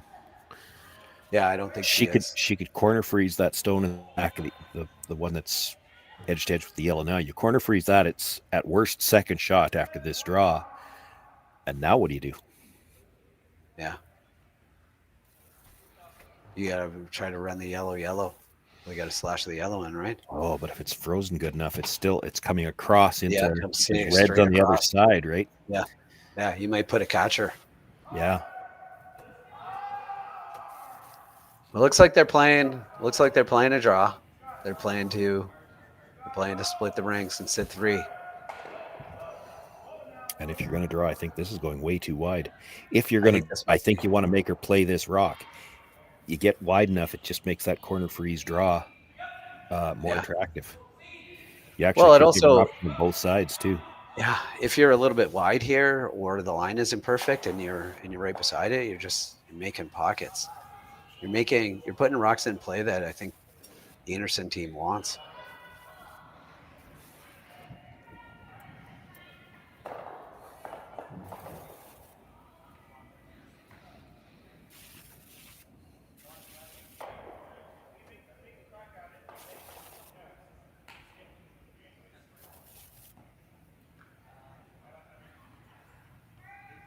She's just hitting this.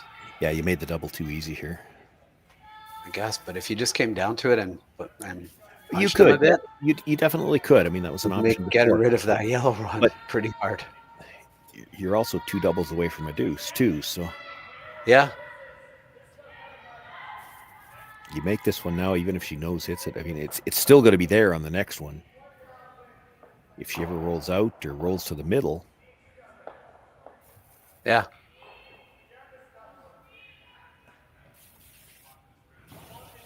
Nose hit, and then you've got a shot at it. Yeah, true. You could do it. You could look at getting it that way too. I think the key to this shot, I guess you have to nose it if you can roll a hair inside. Maybe it's not bad. But then, does Kerri ever just play the freeze on this? Well, on the one that she's about to hit, it's going to be high enough up in the rings. I don't know that she can get shot off. But second have to get shot. No, you don't. But second's a little bit easier on the other side, because on this side there's the rock that's on the other side. She can't get at it from the intern side because that yellow's in the way, right? So you get corner freeze on the center line side, and then if she jams it, it's spinning towards the middle.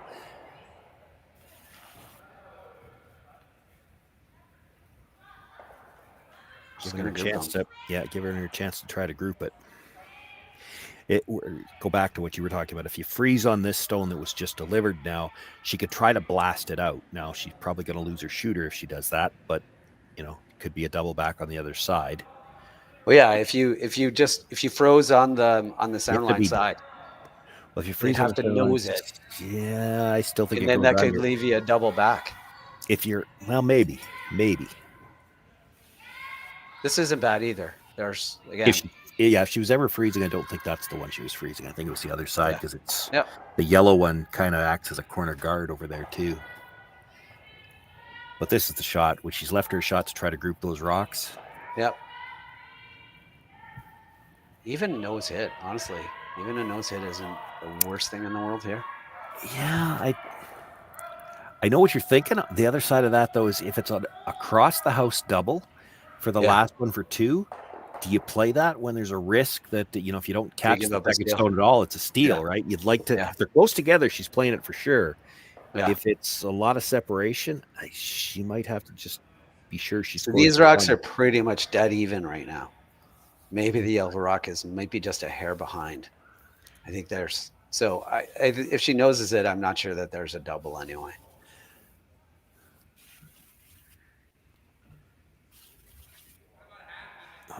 I think there is if she noses it.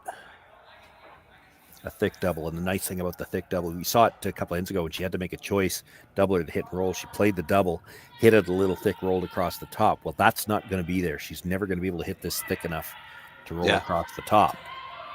So that gives you, you could go for it a little harder when you can't roll out over the top. Right.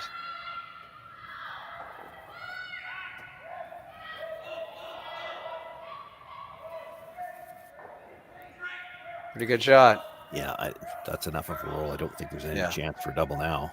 No, just a nose hit for 1. Well, at the beginning of the end, we said, what does Peterson want? And this is what you said. So they got the force, it looks like, and Einarson's got to make this shot, obviously, but Last Rock here, nose hit for the first single of the game. Deuces may no longer be wild. Last rock of the sixth end for Kerri Einarson. Nose hit for one.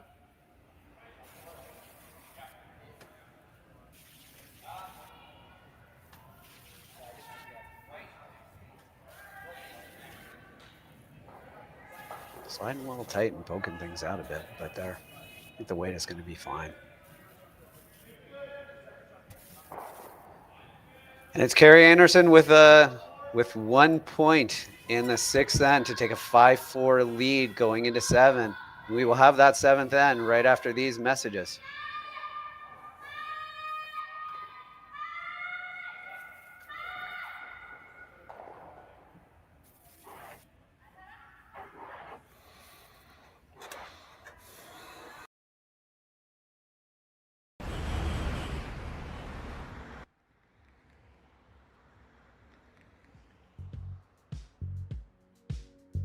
That's life. That's what all the people say. Hey guys, what can I get started for you today? Bananas away, regular? And I'll have the rip berry, but can I get vanilla oat milk and I'll add spinach and ginger? And can I substitute the raspberries for strawberries? Also add the chia and hemp seed, and definitely have the power booster and the collagen booster. And can I get that blended twice? Wow. For Alicia, custom chaos? One of a kind. You're one of a kind. Blister juice, freshly made your way.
Welcome back to the semifinal of the Saville Shootout between Kerri Einarson and Tabitha Peterson.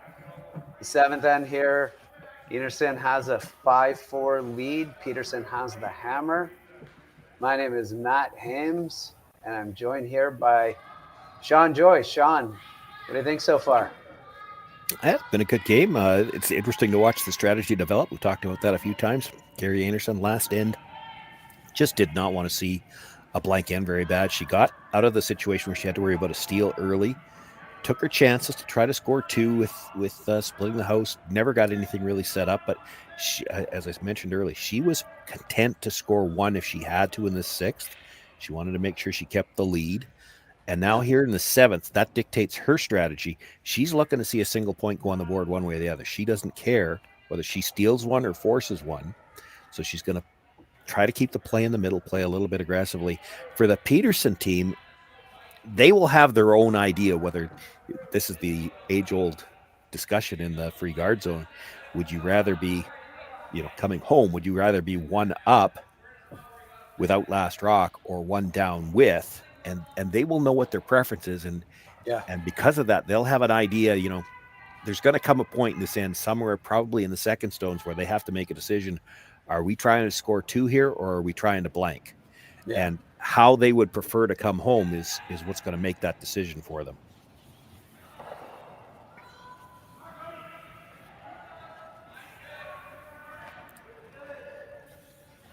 Well, that's not going to make the blank easier. No, but they got one over. They've got a biter. A biter is definitely going to cause a little bit of stress. Well, it might dictate the play for them too, right? Like if you don't Yeah. think you can blank, you have to play for 2 here. Right. This is the 5th stone of the end. After this one, I would expect her to make a play on the guard anyway, but you know, if she's sure she's playing for 2, and this is a little deep, you may see them play aggressive, play the draw.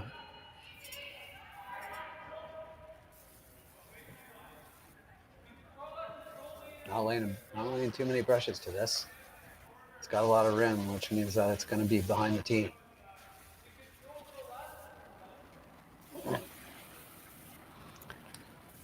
Do you freeze to it?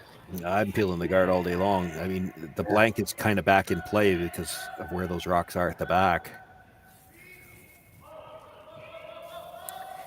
Not that you could. I mean, you could play if you really want to play hard for 2. You certainly could play the draw. The scary part is you're playing the whole end around the middle, and that's when you can get forced or even give up a steal.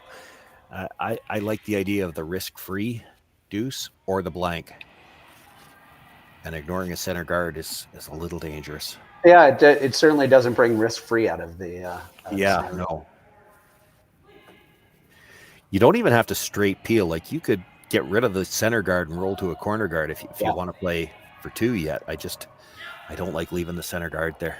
You got a chance to deal with the middle. The earlier they're going to have a conversation about it, and this is the big conversation, right? This is seconds. Well, seconds last. So, do you want to go, or do you want to try to keep things wide open? Seconds first. It's a little earlier still. Oh, seconds first. Yeah, sorry, seconds first. Well, and if you decide to play the guard, you know, are you straight peeling it, or are you hitting and rolling to a corner guard? Which, you know, that's kind of the combination. It defends against playing in the middle, and it still gives you a chance to play offense on the corner. I kind of like that. I like rolling to the left. Yeah, I don't know if I love this, but it's certainly going to make for an interesting end for us. You roll to the left, there's the danger you jam it on your biter. So I'd try to roll in front of the biter. Or you're talking the skips left. That and out of the corner of my eye, I saw something that was interesting. As soon as they decided they were playing the draw, of course, this is the second. Sometimes you have to manage stones. Well, she went into the corner and switched stones. Yeah. So she's obviously got one that they probably feels like it curls a little bit more. So when she's playing the come around here, they're using that for the draw.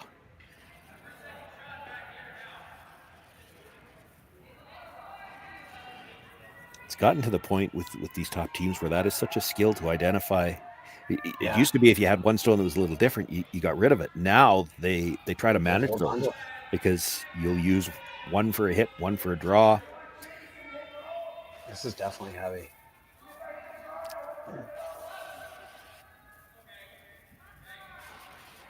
Yeah, it's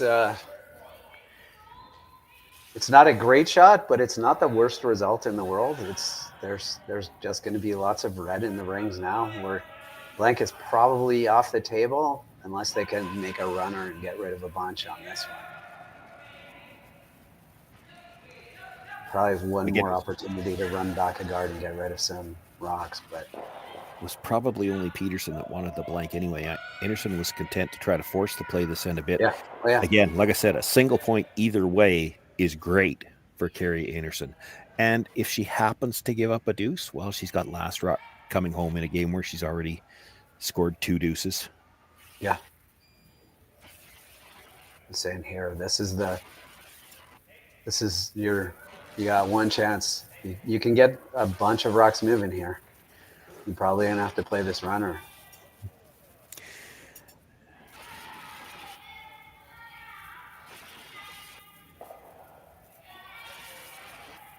Or you could play a hack weight. Well, this is coming back into you don't want to get forced. You don't want to blank.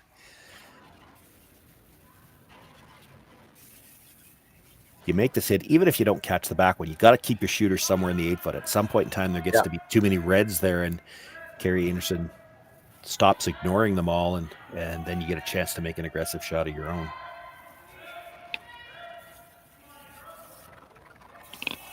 Yeah, if you could hold the shooter here, that's the key, right? Yeah, ideally for shot rock, but anywhere out on the wings is good. You might jam that. You might lose your biter. Yeah, you've definitely lost your bike here. And lost the shooter. Yeah.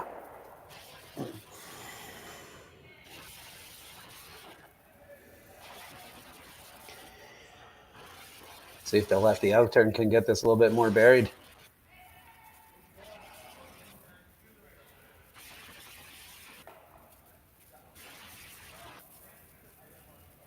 Well, the shape at the back may force the Peterson team to change their approach now too. They might have to draw now. Yeah, I think so. I think there's just no chance at any kind of blank. It's hard to and it's hard to think you're ever bringing the biter back into count now. The stone in the middle, there's a chance because it's kind of sitting on top of a yellow one, but it might come back.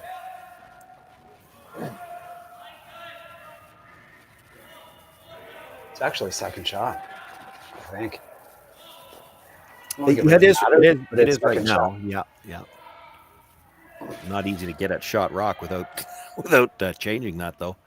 Yeah. She's contemplating the guard again.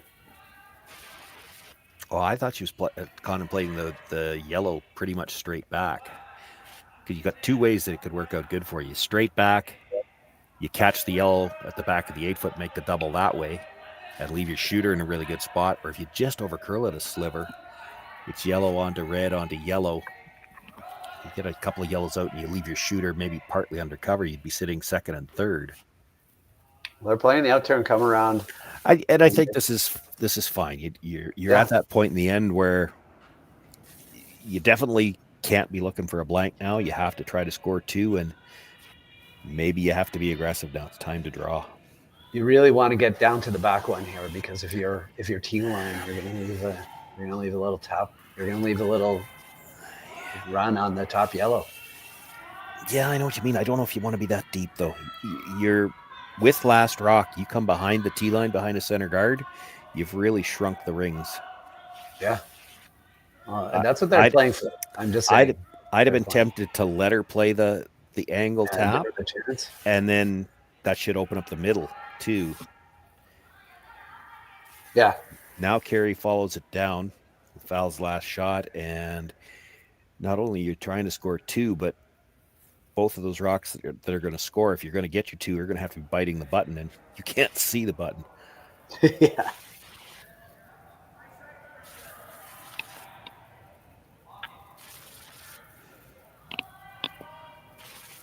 This is a big shot.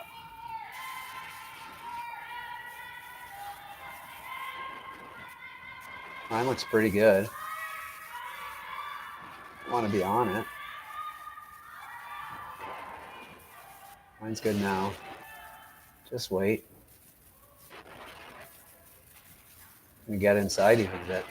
Yeah, that's pretty good, because now even the run back on the yellow, it's hard to get the 2 yellows out of there. Right. It's not going anywhere. No. You're going to try to score by covering the pin on both sides for your deuce. Well, and the first one's the harder one. You talked about trying to follow the lefty, and of course, it's the intern for most curlers that curl more. So that was Val's intern. I always remember when you start talking about lefty and righty, it's going back quite a few years. It was Richard Hart playing third for Glenn Howard at the Briar, and they were laughing about it at one point in time, because Richard, again, back to managing stones too. Richard had one rock that curled a little bit more. They played an intern draw at one point in time with Richard, the left-hander, with his rock that curled a little more. And when Richard came down, Glenn was just laughing to him. He said, "That's almost like cheating," because they figured there wasn't a right-hander on the sheet that could follow that shot. He had a lefty's intern with the curling stone, and he got buried around a rock into a spot that the right-handers there wasn't a chance they could follow it. He can do some magical things with the rock. I watched that a lot. That was probably one of the first teams that I can remember that actually they were one of the teams that they didn't necessarily kick the curling stone down to the lead. They would use it as a weapon. Yeah. Russ and Glenn did that too. So kind of always knew. Tried to identify those rocks and use them as weapons. Yeah, it's not just punt it to the lead. Just that's a weapon, especially if the speed's close. It's one thing if it curls a lot more, but the weight's different. That's a little harder to manage. But if the weight's close and it just curls more, that's you see so many teams. It's such a powerful skill to identify that now because that's a weapon. Yeah.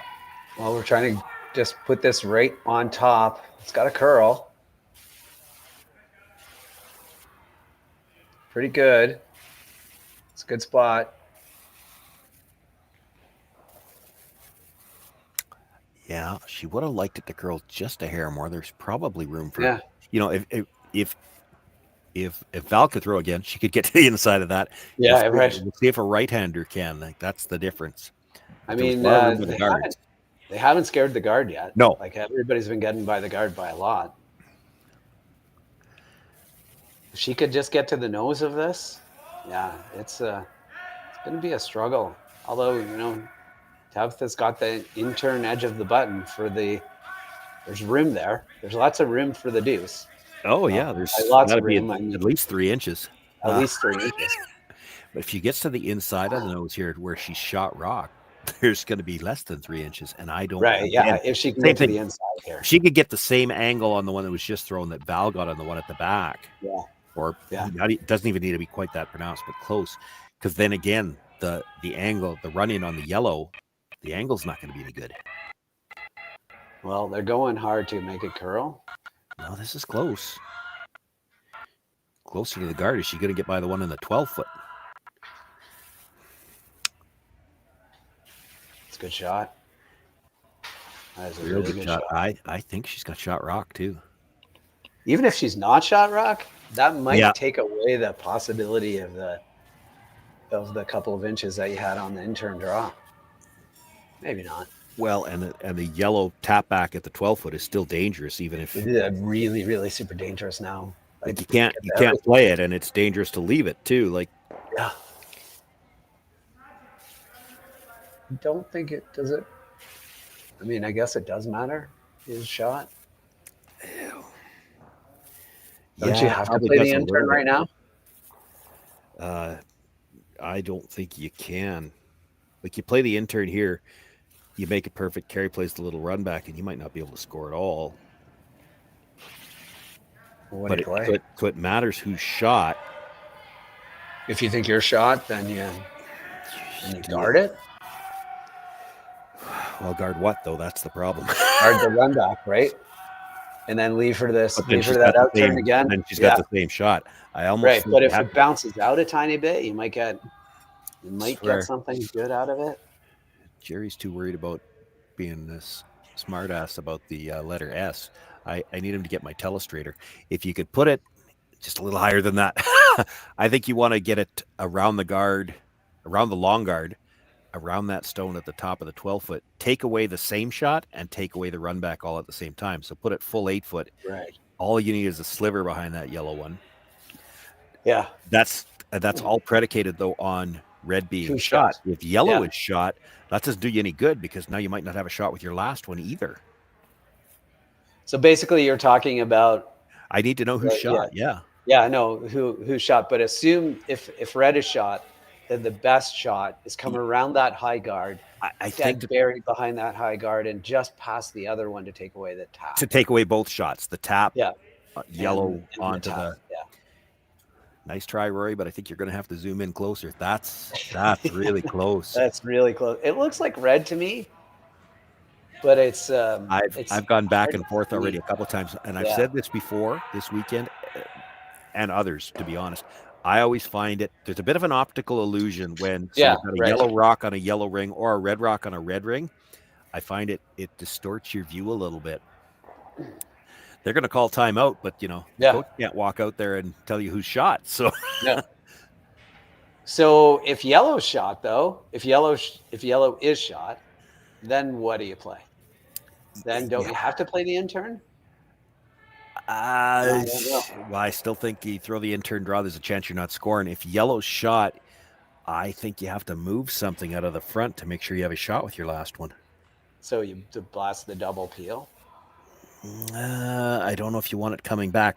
Like right now, if just the long guard was out of the way, You could pick out the one that was just thrown. You could also chisel your own red one, which you could maybe play anyway. Like you chisel the red, it's going to spin up a little bit off the other yellow. Yeah, just throw it. I was thinking about that. I was thinking about just kind of, you throw it with like it doesn't, I guess you got to throw it with a bit of weight. But yeah, you don't have to whip it because you don't need to move it very far, depending on, again, it's because if it's not shot, it's really close. Play the straight double off the red onto the back yellow and that back. Yeah, just play it like that. Just try to hit a quarter, an eighth. They're going to play the draw, and there's just so many things I don't like about this draw. In fact, the yellow onto red, wherever your draw is going to end up, like you could leave this where they could double the reds. You could be facing 3 on your last one with no way in. Unless you're even, if you're even with that top yellow, maybe. Well, then she runs the yellow straight back into the pocket that you're going to form. Yeah, right. And the red ones both fly. That's not good either. Yeah, that's not good either. A little bit higher than the yellow one, and maybe something to play in off. If it's higher than the yellow one, it's not shot rock. Right. I think based on this shot, they don't think they're shot. I think they're trying to put this. I think they're trying to get shot rock. That's what I think they're trying to play.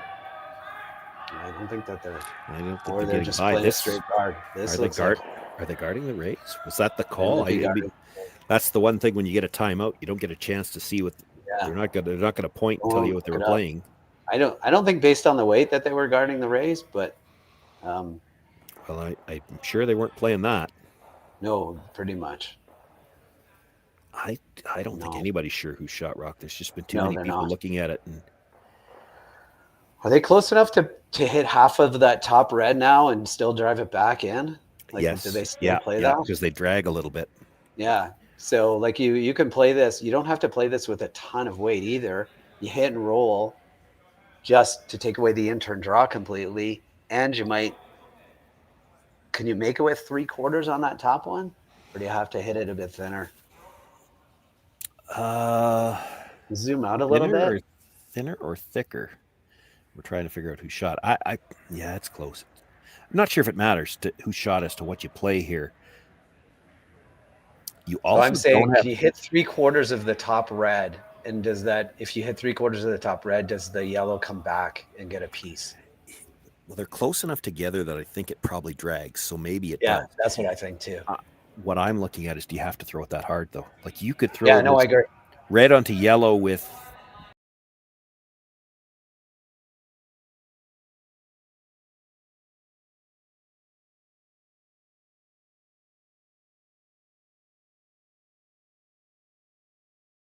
Well, because your shooter is going to roll over anyway a bit, right? I think with that kind of weight, I think you're going to get close to the nose. Yeah, which is fine. The closer you get to the nose, the better. So I think somewhere between that, like I think again, a backline weight to make sure, and I still think it catches it if you hit 3/4 on the top and your shooter rolls over to take away the draw completely. You're counting on drag, and I'm not positive it's there. Like look at the space between those two rocks. Yeah, I think they're close enough to drag, but I think they're close enough. I think you say this too. Like if you don't throw it right now, what does she have? She's got a draw she's got a cold draw to the edge of the pin for 2. So if you don't throw, like, is there a scenario where you could screw this up? That's what I'm saying. Like, do you just throw a guard and say, okay, that's one I'm tied up coming home with? That's why I don't like the extra weight. Like if the only way I see getting in trouble is if you get to the nose, make that tap, and then bounce out too far. And then she comes I'm talking myself out of anything but taking away the in-turn draw for 1 or 2. Like if you take away the in-turn draw, then you went into this end saying if Kerri gets 1, like 1 point either way, she's good. 1 point either way, she's good. So if you throw a guard right now, it's 1 point either way. Where do you guard though? You just guard the in-turn draw. You just put it where the in-turn draw would have to be out somewhere in the middle of the 8-foot. Like how do you get the guard out there? Like you can't just put a guard from the center line, because on this ice that doesn't guard the draw. No, I know. You take edge of the 4-foot, throw the out turn, and it ends up just being like almost, as long as you take away as long as you don't leave a hole, you put it basically where Val's right foot is, like covering that line, right? Yeah, I think with this weight, I don't like this weight. I don't like this weight at all. But let's see what happens. I love it. I don't think you want to tap too far. If it comes up short on the double tap, like I don't think she's throwing real hard with that much ice. No, I think she's playing like a backline hackish kind of thing. You think that much? Maybe. Yeah. This looks like she's coming out with some weight. Yeah.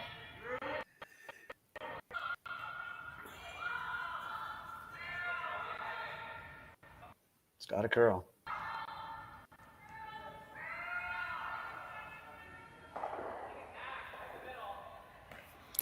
Got the wiggle, but that's what I was worried about. It bounced out. That works out well for you. Well, it might have, because she tapped it far enough that she's sitting second at the back of the button now, and I don't think there's any way to get to that one. You can make the double and the 2 at the top. Yeah, in front of the tee line, but your shooter's I never. don't think it goes through. Yeah, and you risk actually the top yellow risks hitting any of your red. Like that's hard to get it past. You're going to come off the side one first. Yeah, right. You're going to be into it, so it'll come straight over the top. It's your shooter that's going to count anyway. Yeah, but it's only for one. Yeah, it's only for one. I don't think there's any chance you could squeeze it through. I mean, you could. Boy, it might even be too risky to try, because if you hit, so just get by the one that's touching the center line, hit the one on the edge of the button as thin as you can. Come to the back end of that and hope it comes back. But the problem is, because you're hitting the one on the center line second, if it does come back, it might miss the one at the back. Yeah. I think this is a shot for one. With that ice, I think she's trying for more, though. Like, she's planning to throw weight. You cannot hit the one on the center line first, because like you said, you hit the one on the center line first, it's going into the red. All right, last rock here in the 7th end. It's going to be moving. A little out. Yeah, it's moving out off the release. Yeah. Boy, they carved it.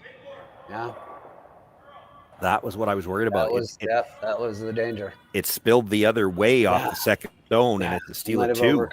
Steal of 2 here in the 7th end. Big steal of 2. That was a lot of fun. And we're going to be back with the 8th end after these messages.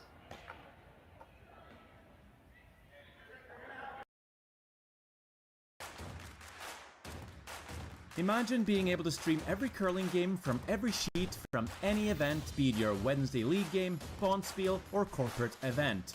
Curling Stadium offers an all-inclusive streaming solution featuring high-quality cameras, ease of use, great reliability, and minimal installation. Offering your sponsors customizable ad space on your streamed curling games, and being able to sell video packages to your corporate events for increased revenue. With Curling Stadium, you can stream to any device, be it your mobile phone, tablet, or computer. Push the feed to your desired platform, be it Facebook, YouTube, or any other social media. Curling Stadium is simply the way forward. Where it's commonplace in other sports to televise every game, we want to do the same. Curling is a global sport, and it's time it gets the coverage it needs. Make your curling club the next Curling Stadium. The rock faces around Lake Tahoe are legendary. But this fall, new ones will emerge in the Tahoe If the Basin. rock's a little farther back, and more. then she could come off the back of the second one, and then it comes more straight back, and then there's a shot. But it just wasn't. Stars on Earth unite for 6 days of incredible curling, celebrity appearances, and après curl parties you won't want to miss. Needed. Get your tickets at theGrandSlamOfCurling.com. Let's rock. Oh, we're going to see a lot of Still, I carry through. All right, welcome back to the 8th end of the semifinal of the Saville Shootout. Maybe we're not going to see anything. Between Kerri Einarson and Tabitha Peterson. Big steal of 2 there in the 7th end. We spent a lot of time in the break discussing whether that shot was, whether Peterson could grab a deuce out of that, or whether or not it was only a shot for 1. And I guess we'll never really know, but they played it as tight as they possibly could and came pretty close. Now they got to grab a 3 to force an extra. So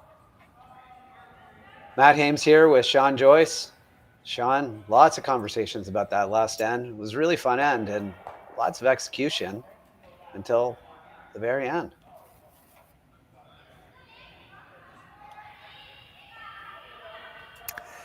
Yeah, maybe just, she wanted the deuce, desperately wanted the deuce. I just don't think the angle was there. Well, obviously it wasn't shit the way he needed to hit it, perhaps. And it just continued to scoot through. So unfortunately, gives up the steal of 2. It's going to make the thought process for both teams here a little easier. Einarson put rocks in the back corner, which she can't do for the first little bit. And Tabitha's going to have to play aggressively to try to set up a 3, which, it's not impossible with 5 rocks. You just need it. Yeah, you need lots to go right. You need absolutely everything. That guard isn't perfect, but it's not bad. They called this one a little tighter to try to encourage the double peel attempt, and maybe you get a flash when you encourage somebody to try a thin double peel.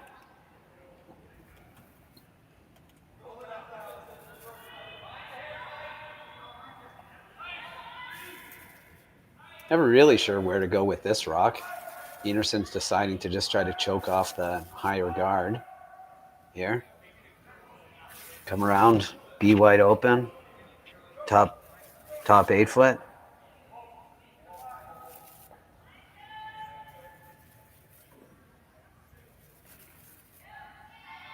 Ice is holding up really, really well throughout this whole event. Really great ice makers.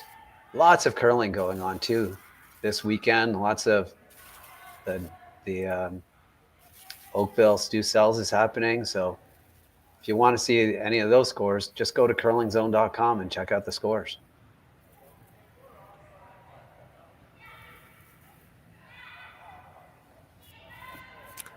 So with that being the stone of the end, now we'll see the hits start.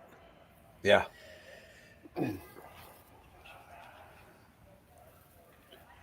I'm not sure. Really quiet. I'm not sure if I was super tempted to try to keep this rock in play. Full weight hits though. I'd behind the. Just tap them back play to at the back 12 of the house. Yeah. Yeah. Yeah. All these rocks can be your friend.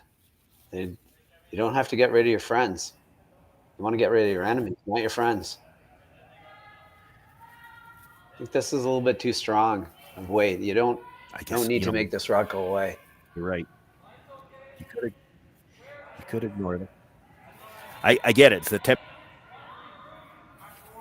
Yeah. You want to deal with the middle, but you don't have to deal with it by making it go away altogether.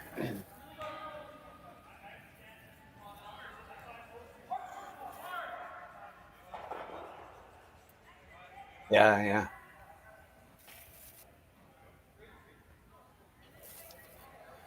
Well, she makes this. She's going to leave a stagger. So what you do, if she makes the shot, great. Perfect. The way that she just called it, sort of into her own rock, and remove this rock. Then you come around the corner guard. They peel the corner guard, and then you've got an in-turn around a stagger if you want. So you still have a possibility at 3 if they make the shot perfectly.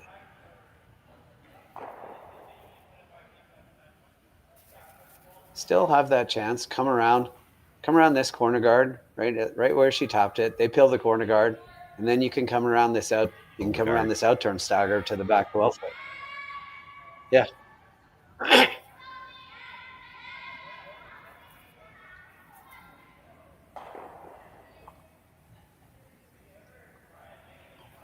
Let's make this, sink this.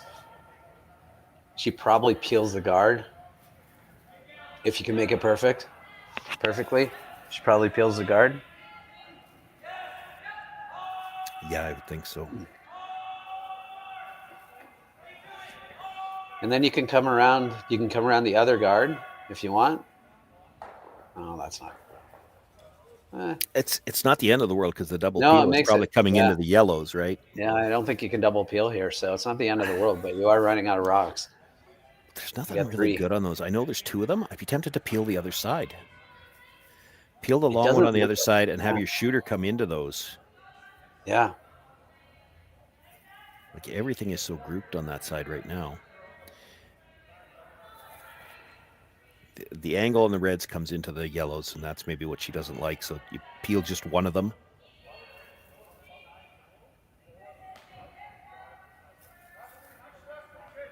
I would rather peel the top one than the closer one, actually. Probably I don't think you can easier. come around the closer one.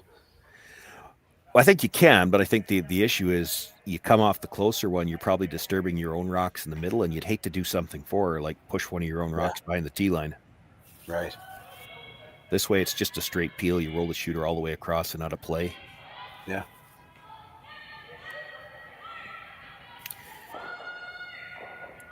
You end up disturbing your own rocks anyway, and that's not good. You've left an No, overlap. that's not good.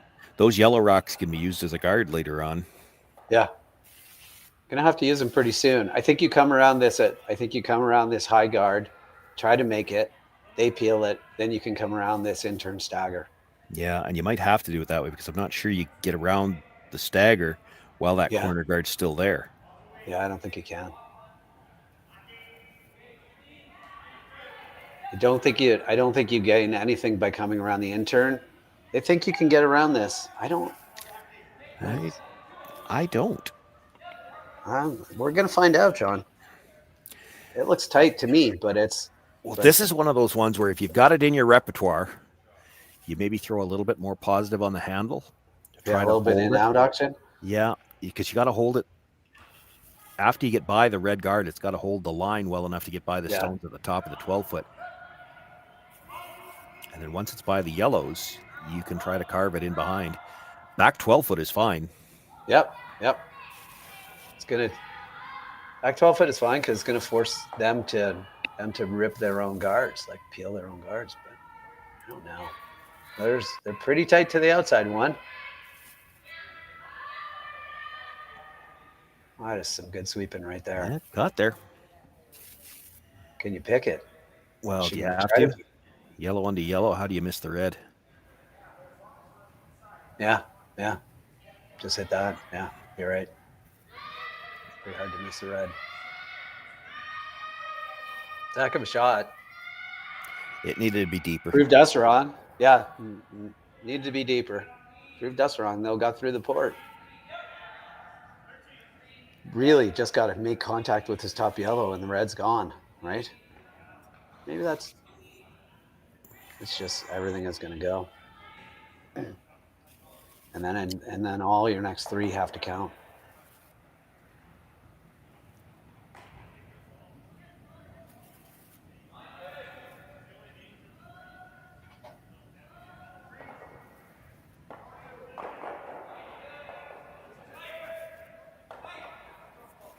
All right, well, got to make some rocks count now. Yeah, and that's not the way to do it, I don't think. She's not taking enough time to look at this. I think you got to try to come around that yellow that's in the 8-foot. Yeah, I agree, because that's where your two guards are. Yeah, exactly. Like you make this, she's just going to peel the red guard, and then she's got an open hit on her last one. Yeah. You need to get behind two guards right here. Yeah, and you do have it. I mean, she left you a chance with that rock in the 8-foot. You come around that, she can't peel both guards that are in front of it. Yeah. I mean, you're really up against it trying to score 3 to tie. You're up against it, yeah, definitely. But the math doesn't work for this shot. No, exactly. She peels the guard, and then it's a wide open hit with the last one. You can't throw another guard. Yeah. And you could have tried, like, if it really came down to it, you could have tried like a control weight on that one, try to jam it into the corner, roll your shooter on. But as it happens, like, again, I'm talking about desperation here, Sean. So, like a heavy split, right, on that top guard. Yeah. If you come around the other one, they peel the top guard, come around the other one, hope they miss the run back, and then you've got to draw for 3. Yeah. Yeah. As it is, the truck's going to have to pick twice even to get to throw your next one. Right. Yeah. It's a solid chance this is the last rock of the game. This has been a really fun game, well played game by both.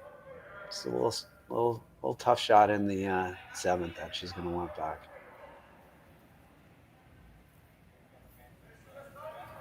Kerri Einarson here, just peel weight, try to make this rock go away, and move on to the finals.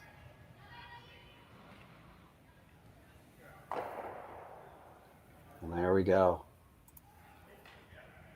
She's going to play it, though, because there's still a chance. Do you play? I mean, you got to play it now, but... Yeah, I guess Yeah, if why you're gonna play it not? at all, you got to play it now. It's which way are you playing it? You play it center line out, double. I mean, you could just play it on the double on the reds and hope.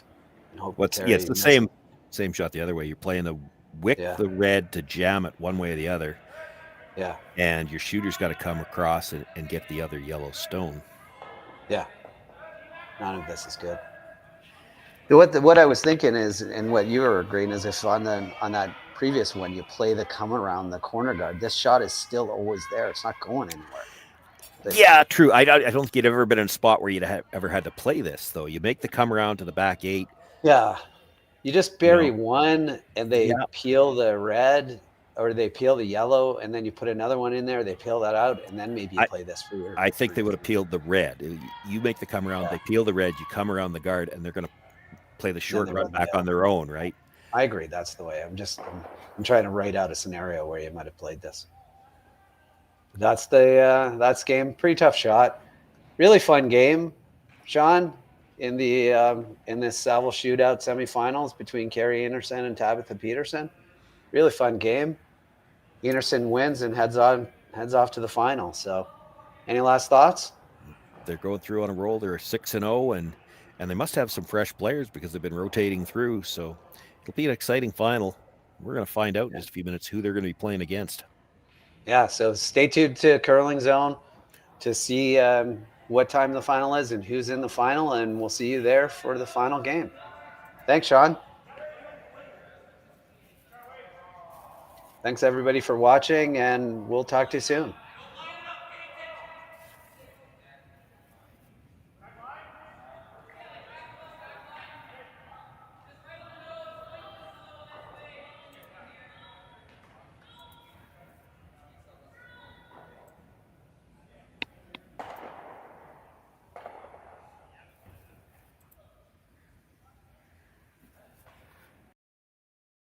Live curling rocks. And this November, the best in the world are coming to Tahoe. Get your seats now at GSOCtickets.com. But hurry, early bird pricing ends soon.